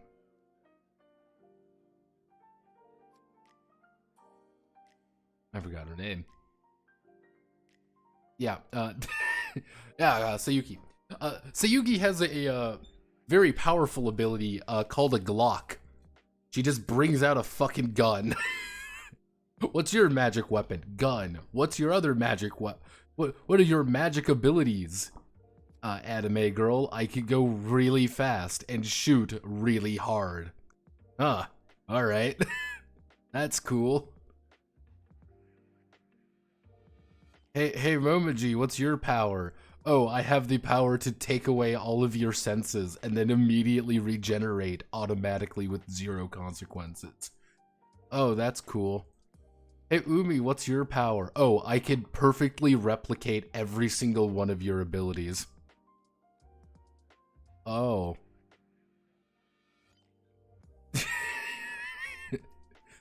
It kind of follows that very strange logic where everyone has bullshit powers. So because everyone is dealing with bullshit powers, everyone's just trying to out-bullshit the other person. Workshop question. Did you learn somewhere how to write in rule speak, or does it come natural to you? Because I find it rules and just don't have the flow to them to easily understandable and yet precise enough. The idea for like rule speak is it's something you gotta practice. It's not easy, and it's not fun to kind of, because you'll even see like what I'm typing here is like, you have to be very precise and you have to keep your wording very, I would say like a vast majority of my games, you can probably cut out about half the pages if I just do pure rule wank. But that's also not very fun to read because just pure rules are just kind of dull.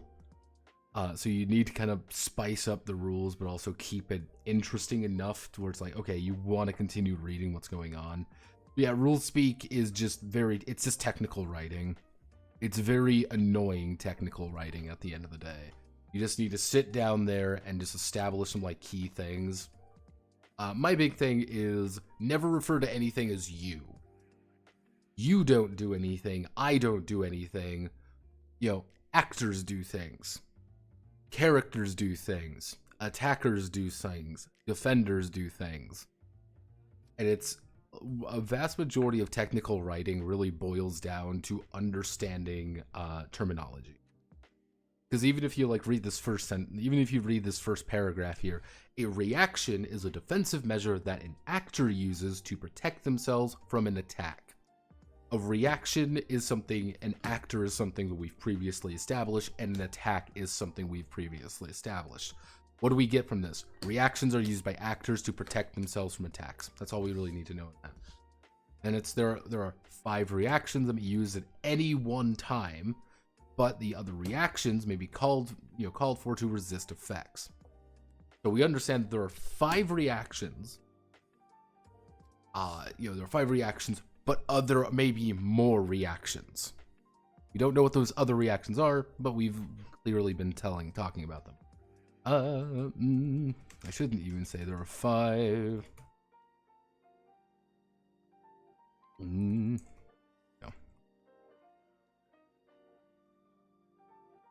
I should say actually other unique reaction. Oh, yeah. It's not a fun, it's a skill, it's just something you gotta practice, and you just gotta practice it religiously.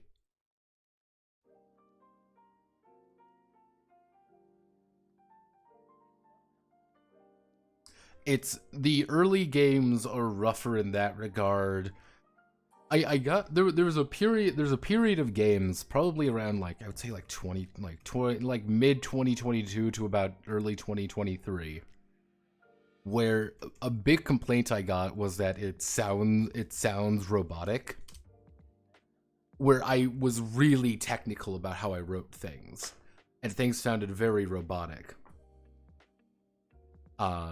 So I ended up kind of doing what I do now, where it's like, oh, the actor puts up a strong defense and prepares their guard. They reduce the amount of damage equal to their total guard of all their equipment. So I was like, okay, I tried to add more fluff, and if you really pay attention to a lot of the games, these games have been getting longer. Like even Fortissimo is at 66 pages currently. That's a pretty decent sized game, relative for what it is technically.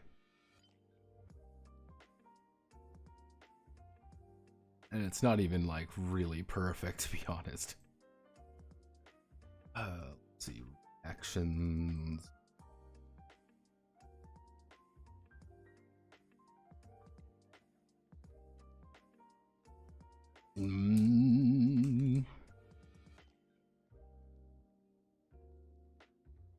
Hey, D&D is getting weird all of a sudden. I don't know if any of you have mentioned. I'm going to go on a little tangent here. Have any of you been paying attention to the new D&D stuff coming out?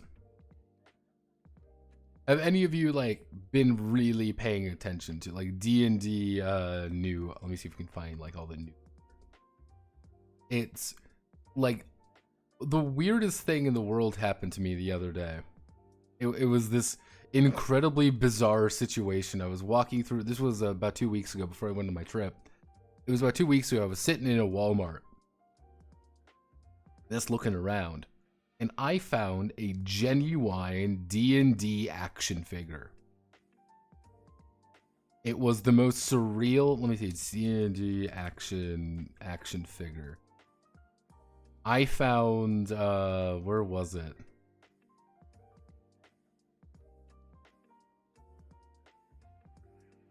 I found an actual, like,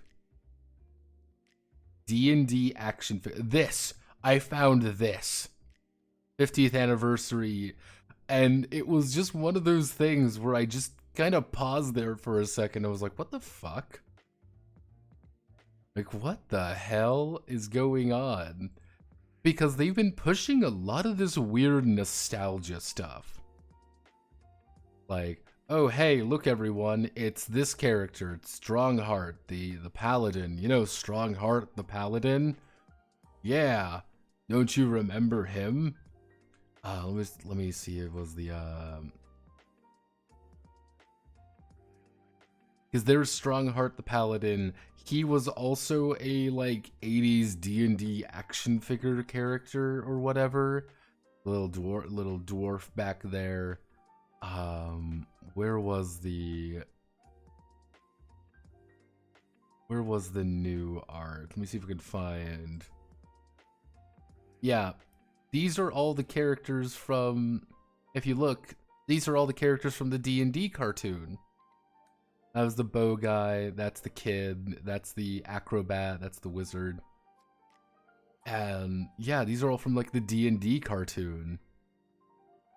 Like, oh, well, look here, these are the two characters from back in the day.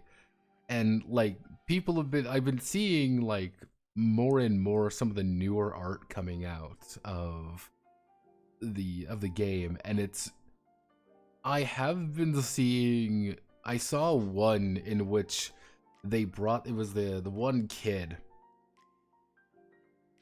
It was more from like the old D&D cartoon and a couple other weird things. And they're now threatening like, oh, the main setting is going to be like Mystara. Like, what? Mystara? Where the chick? Yeah, she showed up. She was there. Like, it was like she showed up for like 2 seconds, and it was one of those things. I saw it the other day. I just saw it, and it was like, what the hell? I wonder if I can find it. Yeah, it's like, yep, it's Vecna. Look, everyone, it's Vecna. Do you know Vecna from popular show Stranger Things? But yeah, there's a couple of them that showed up just seemingly randomly. And it took me off guard a little bit because I actually watched the original D&D cartoon. Not on air, mind you. Watching it like on a fucking YouTube way back in the day. And it was it's a charming show. It has its own, it's a very charming show. Very 80s, very much a thing of its time, but yeah, I'm going to have to go to PC Gamer because I live in a permanent hell, so yeah, multiverse hopping campaigns. It's kind of weird they've decided to go for like nostalgia pandering. Yeah, it's a lot of nostalgia pandering, and that's really what it is. It's nostalgia. Actually, I know where it was. This is where I saw it. I saw it on TG because I'm not a silly fool. I am, though. I'm a clown. I'm a silly clown. Where are you? I saw it today, and I was flummoxed by it. I was like, no.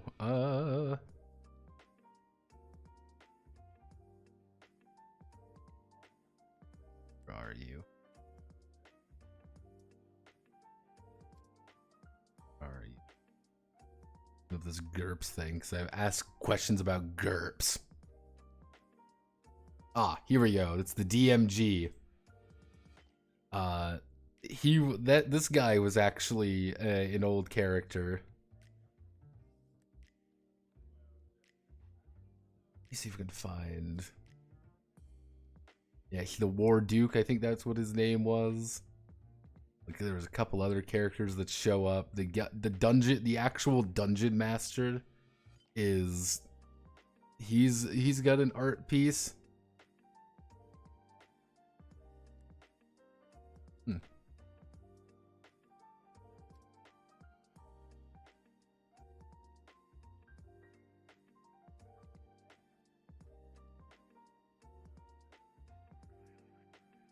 yeah, there's a couple things that are a little bit odd, like,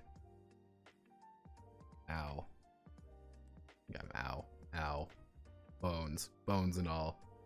If I can find it, I will post it on the server, because I saw it the other day and I was bamboozled by it.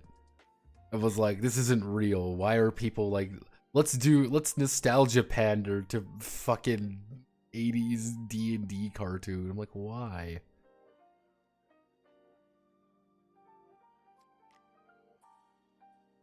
Also, it's this game is causing a unique amount of struggle for some people.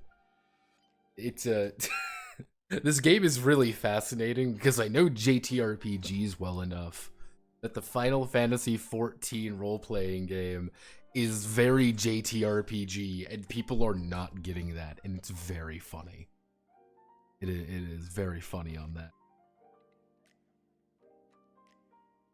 More like fishing for what's popular, because Chosen Style never really became popular. Yeah, honestly, yeah.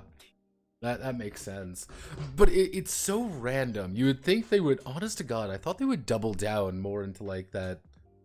I don't know what you would call it, but like class, like.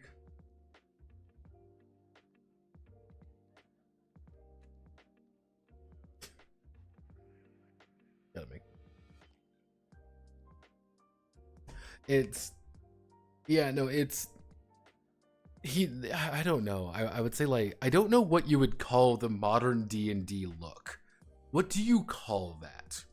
I don't know. Because whatever it is, yeah, new fantasy. You get the idea though. Like, it's new fantasy. It's colorful and pretty, and you're like, this should not be this way.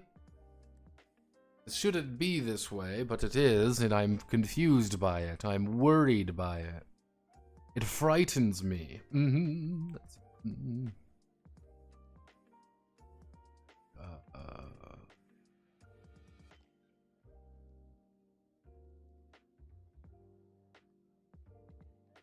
Mm-hmm.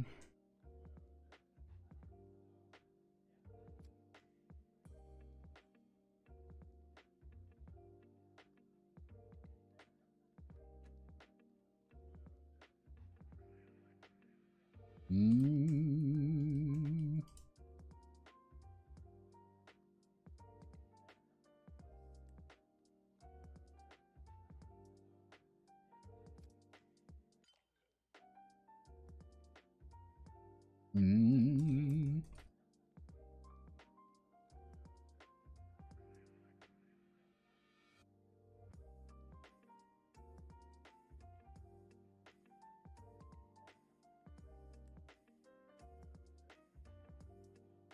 Mm-hmm.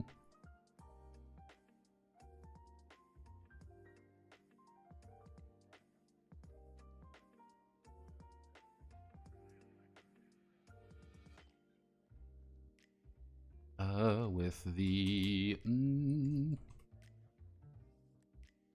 mm,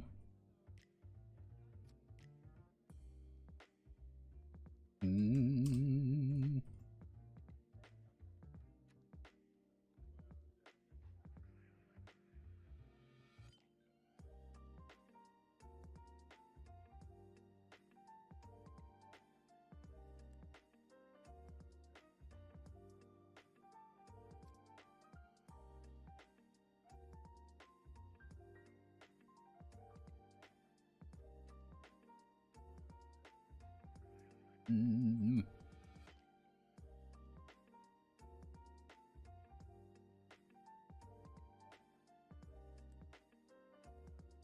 mm, all mm,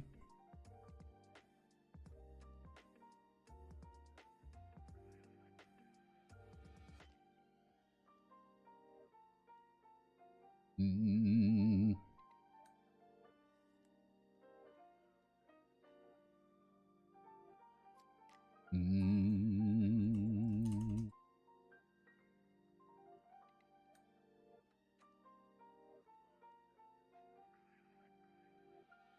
Let's see. All condition effects trigger at the during the resolution phase. There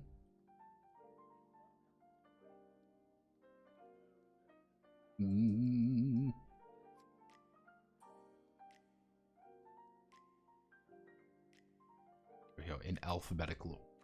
You know, it's kind of a weird note to make, but yeah, we're gonna say alphabetical. This, and we need to go to wait. Yo, in the house, 100%. Let's game it out. It's Soul Survivors we're looking for. Hello, Soul Survivors.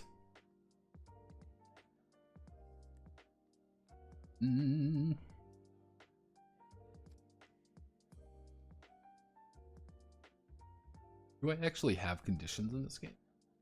Ah, I do have it. Status buffs. Actually, doing here. No. I need to sub out this. I need to open this. Double cross. Tell me what I need.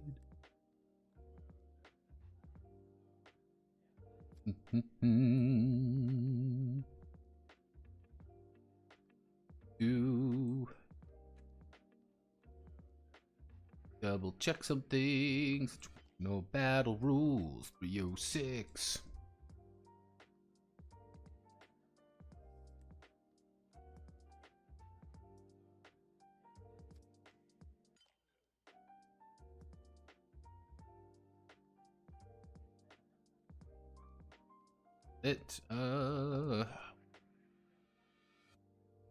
Bad status.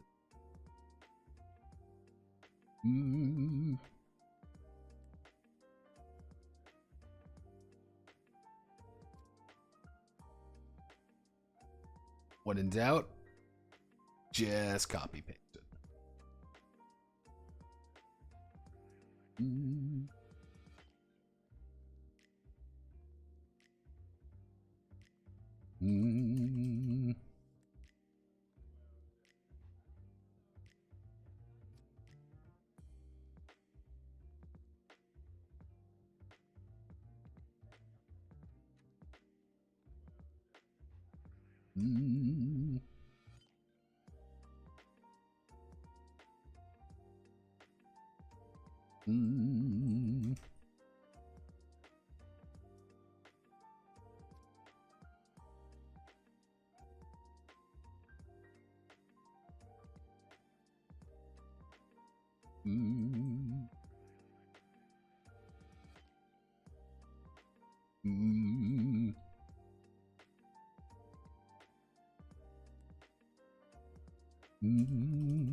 See, until they clear or the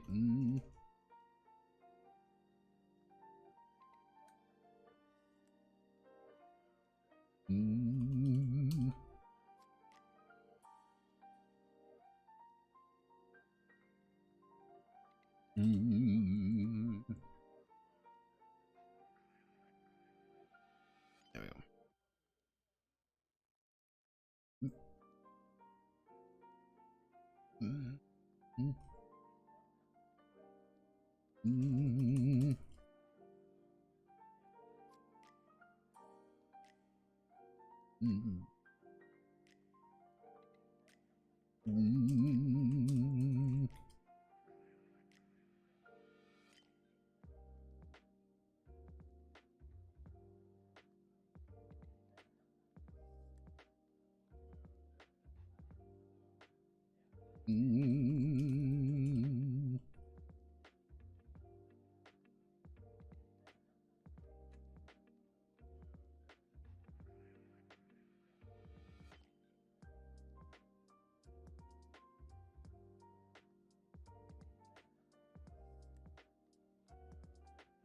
Mm.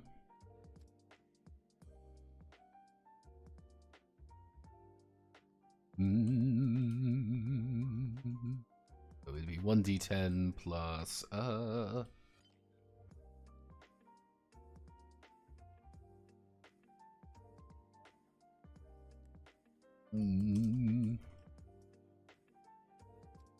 Mm.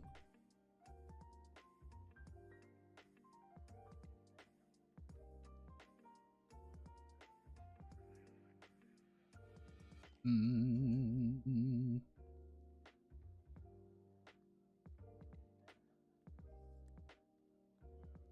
X let's eat away. XD10 damage. Taint X 2. Mm. Mm. Mm.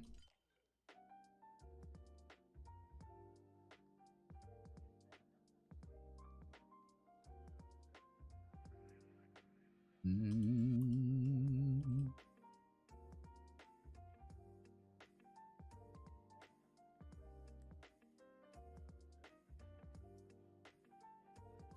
Actually, I know that. Stun. Mm. Mm.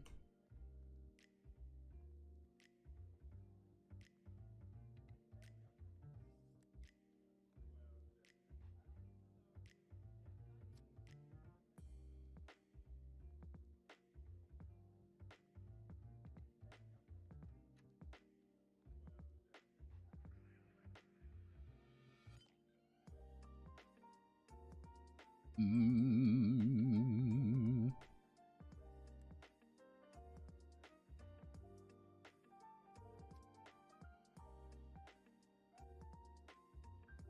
You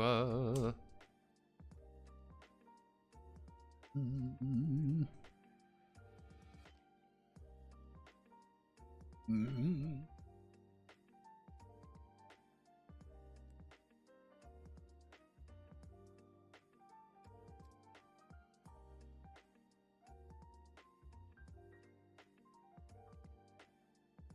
There we go. Now, you may be wondering, what's the difference between taint and a flame? A flame resolves first.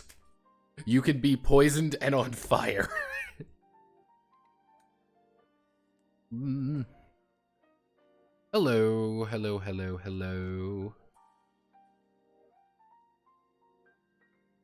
Yeah, Bobby, you did not see the horror of the 100, almost 100 subscriber donut, hype train that occurred last night, which was horrifying. It was truly baffling to witness. Yeah, there was some a lot of money. A lot of money thrown around last night in a desperate attempt to make sure that Metal Saviors won, leading to Cruciform to win. It was very funny.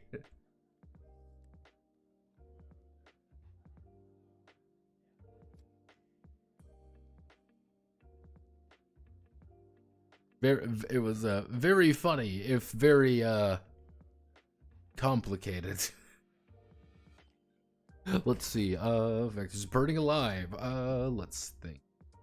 Have any others?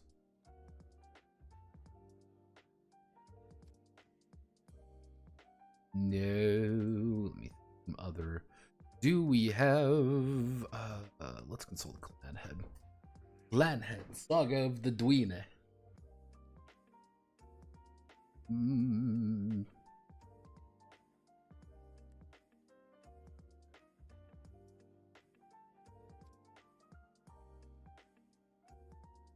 Mm.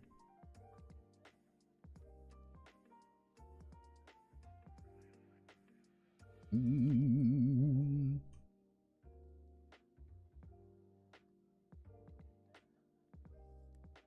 Mm.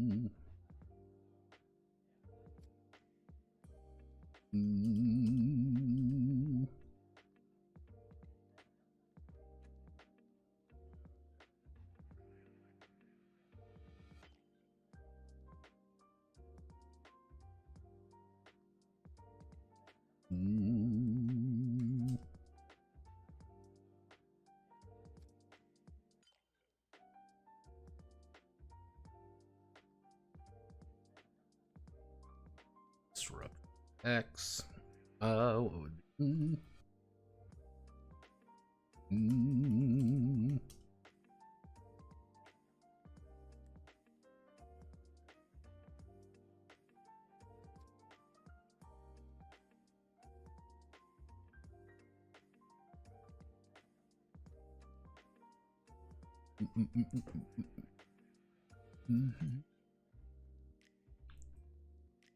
Let's see, do we have any? I guess we could try Midnight Anima. Midnight Anima might have some. It's been 800 years since we looked at Midnight Anima. However, it's still here.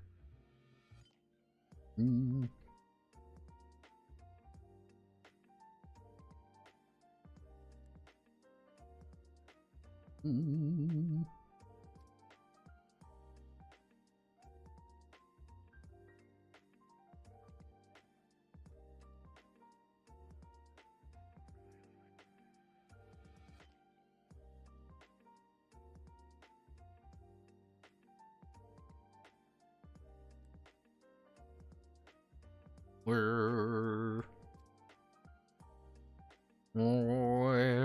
are you? Where am I looking? What am I looking for here? Maybe archive got something. Let me cite the Blue Archive tabletop role-playing game experience Requiem.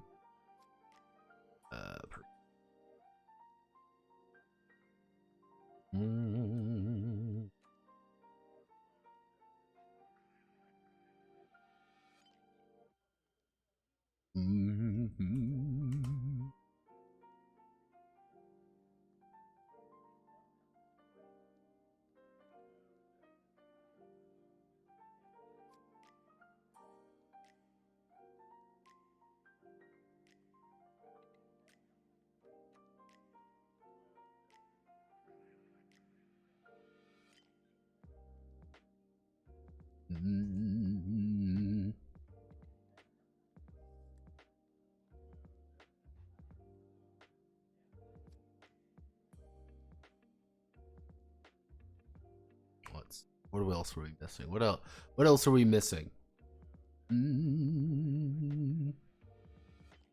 Actually,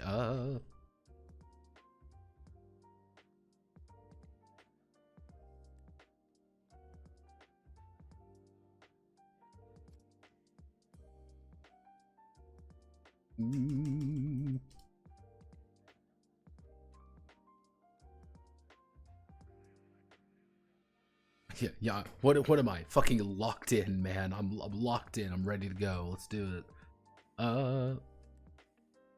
People gifting you subs is a bit of a shocker. Yes. Yeah, it was it was kind of surprising. Very fun though. It was a nice time. But we got our initial down payment of we've got our initial down payment of cruciforms of cruciforms money. So we're making progress on that.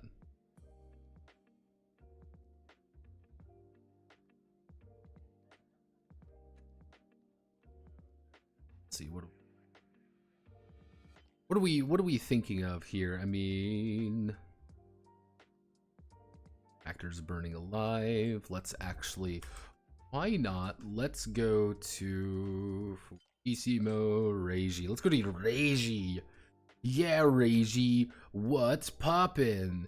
How you doing? You're gonna tell me something cool, right? Hey, well, you got turbulence.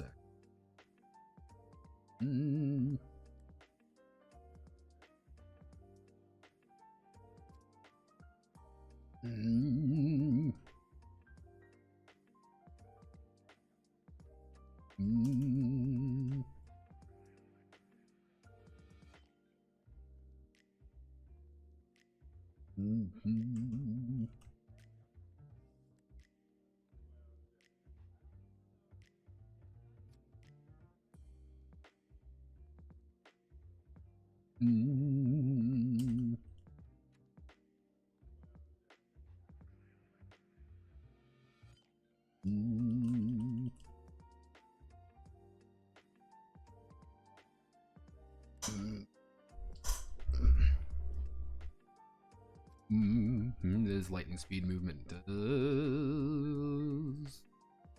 Sayuki. Sayuki's entire thing is that she's just like, hey, what am I going to do? Have no fear. I'm going to use Flugel Blitz. What does Flugel Blitz do? I'm going to use Flugel Blitz to accelerate myself.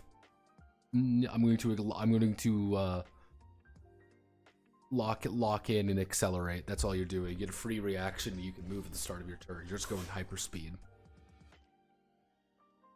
But you got to make disruption attacks against her, and that's very difficult to do that. On the other hand, get into parry distance with her and just say, nah, I'm going to parry you.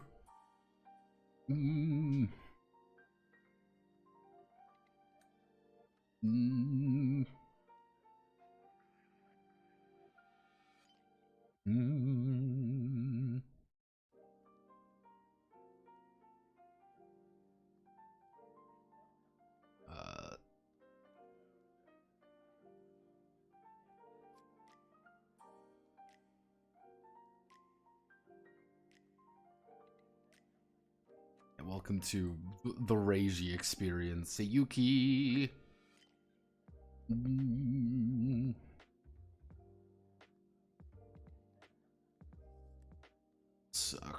Sakura, who got a downgrade because she's not as important. Sakura has got Levitine.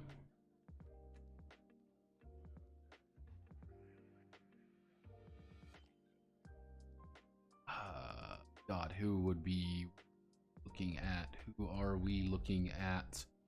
We are not Ryuichi. Ryuichi Ayane. Hello, Ayane. How you doing, Ayane? Kisu kisu. Love you, Valkyrie. Bullshit.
One more. What do we think?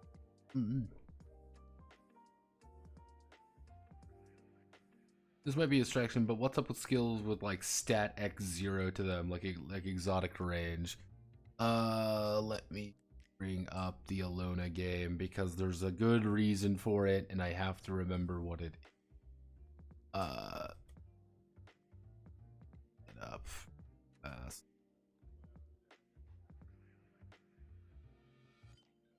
What's the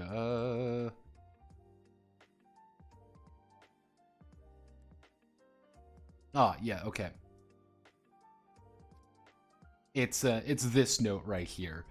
You want to actually get exotic melee or exotic range, you don't start off with that skill. You don't actually start with exotic melee or exotic range, no matter what you do. It's dex to, dex/strength times 0.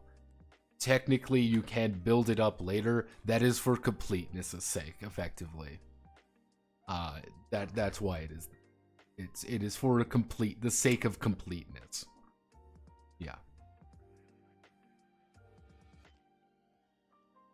Because as you can tell, there's some, you can't even see, some of these just require special training because they're just weird and esoteric bullshit. Someone needs to teach you how to speak to beasts. Someone needs to teach you how to use these. That's all it is. You may be wondering, how do I actually get anything? Let me find.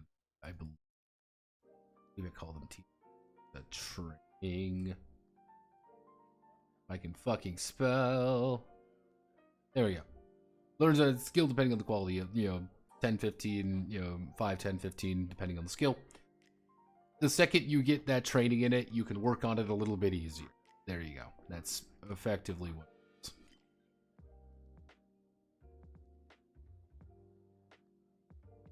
Yeah, that's just the starting ones. I did it that way because I wanted to keep things consistent.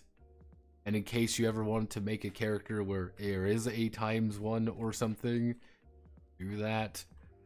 It's literally just for the sake of completeness. There's no other reason. I think at one point I had it as like X1 or something, but I'm like, no, I don't want people to actually have these kind of special skills because that's not the point.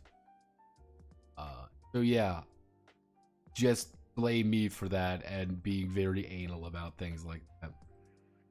You want it changed? Just tell me. Let's see.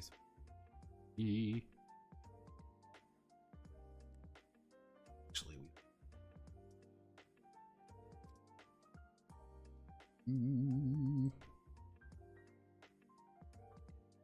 so if we do this, we go all the way back up here. We hit this button. We hit this. We go back to miraculous weapon. What we need to do now is we need to scroll down here, find conditions.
Yeah, so acceleration.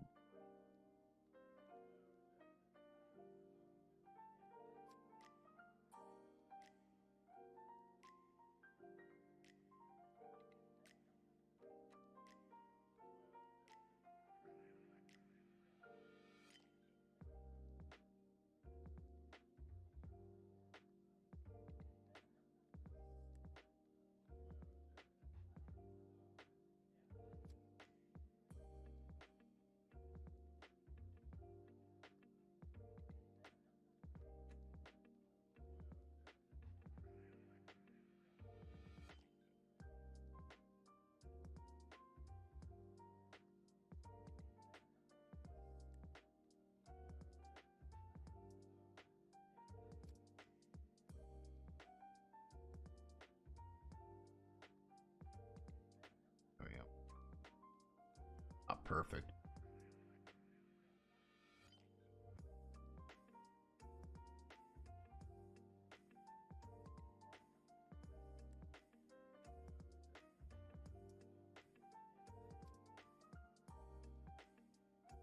No, it wouldn't increase up to like ×1 or anything. It would remain at 0. You're just improving it. That's all it would be. You got to think about those. You got to think that like those times values are your defaults. You don't default knowing how to use an exotic range weapon or an exotic melee weapon. You want to default on actually learning that. You could get it right off the bat, which makes it a lot easier to trade it, but you want to, you don't get it naturally. Okay. So if we do this, this should work. Yeah, alright. This should work.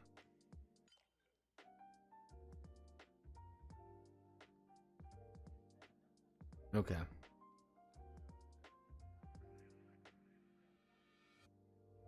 We really just have I think one more episode of this and we should be good. About what I thought it was going, about as much as I thought it was going to be. Sit down probably over the weekend, hammer out some little details on it. We should be good.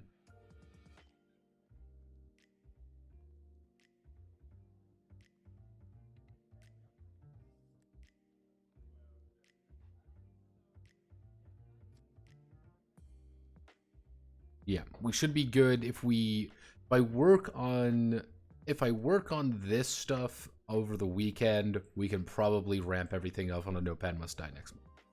Yeah, I'll got this.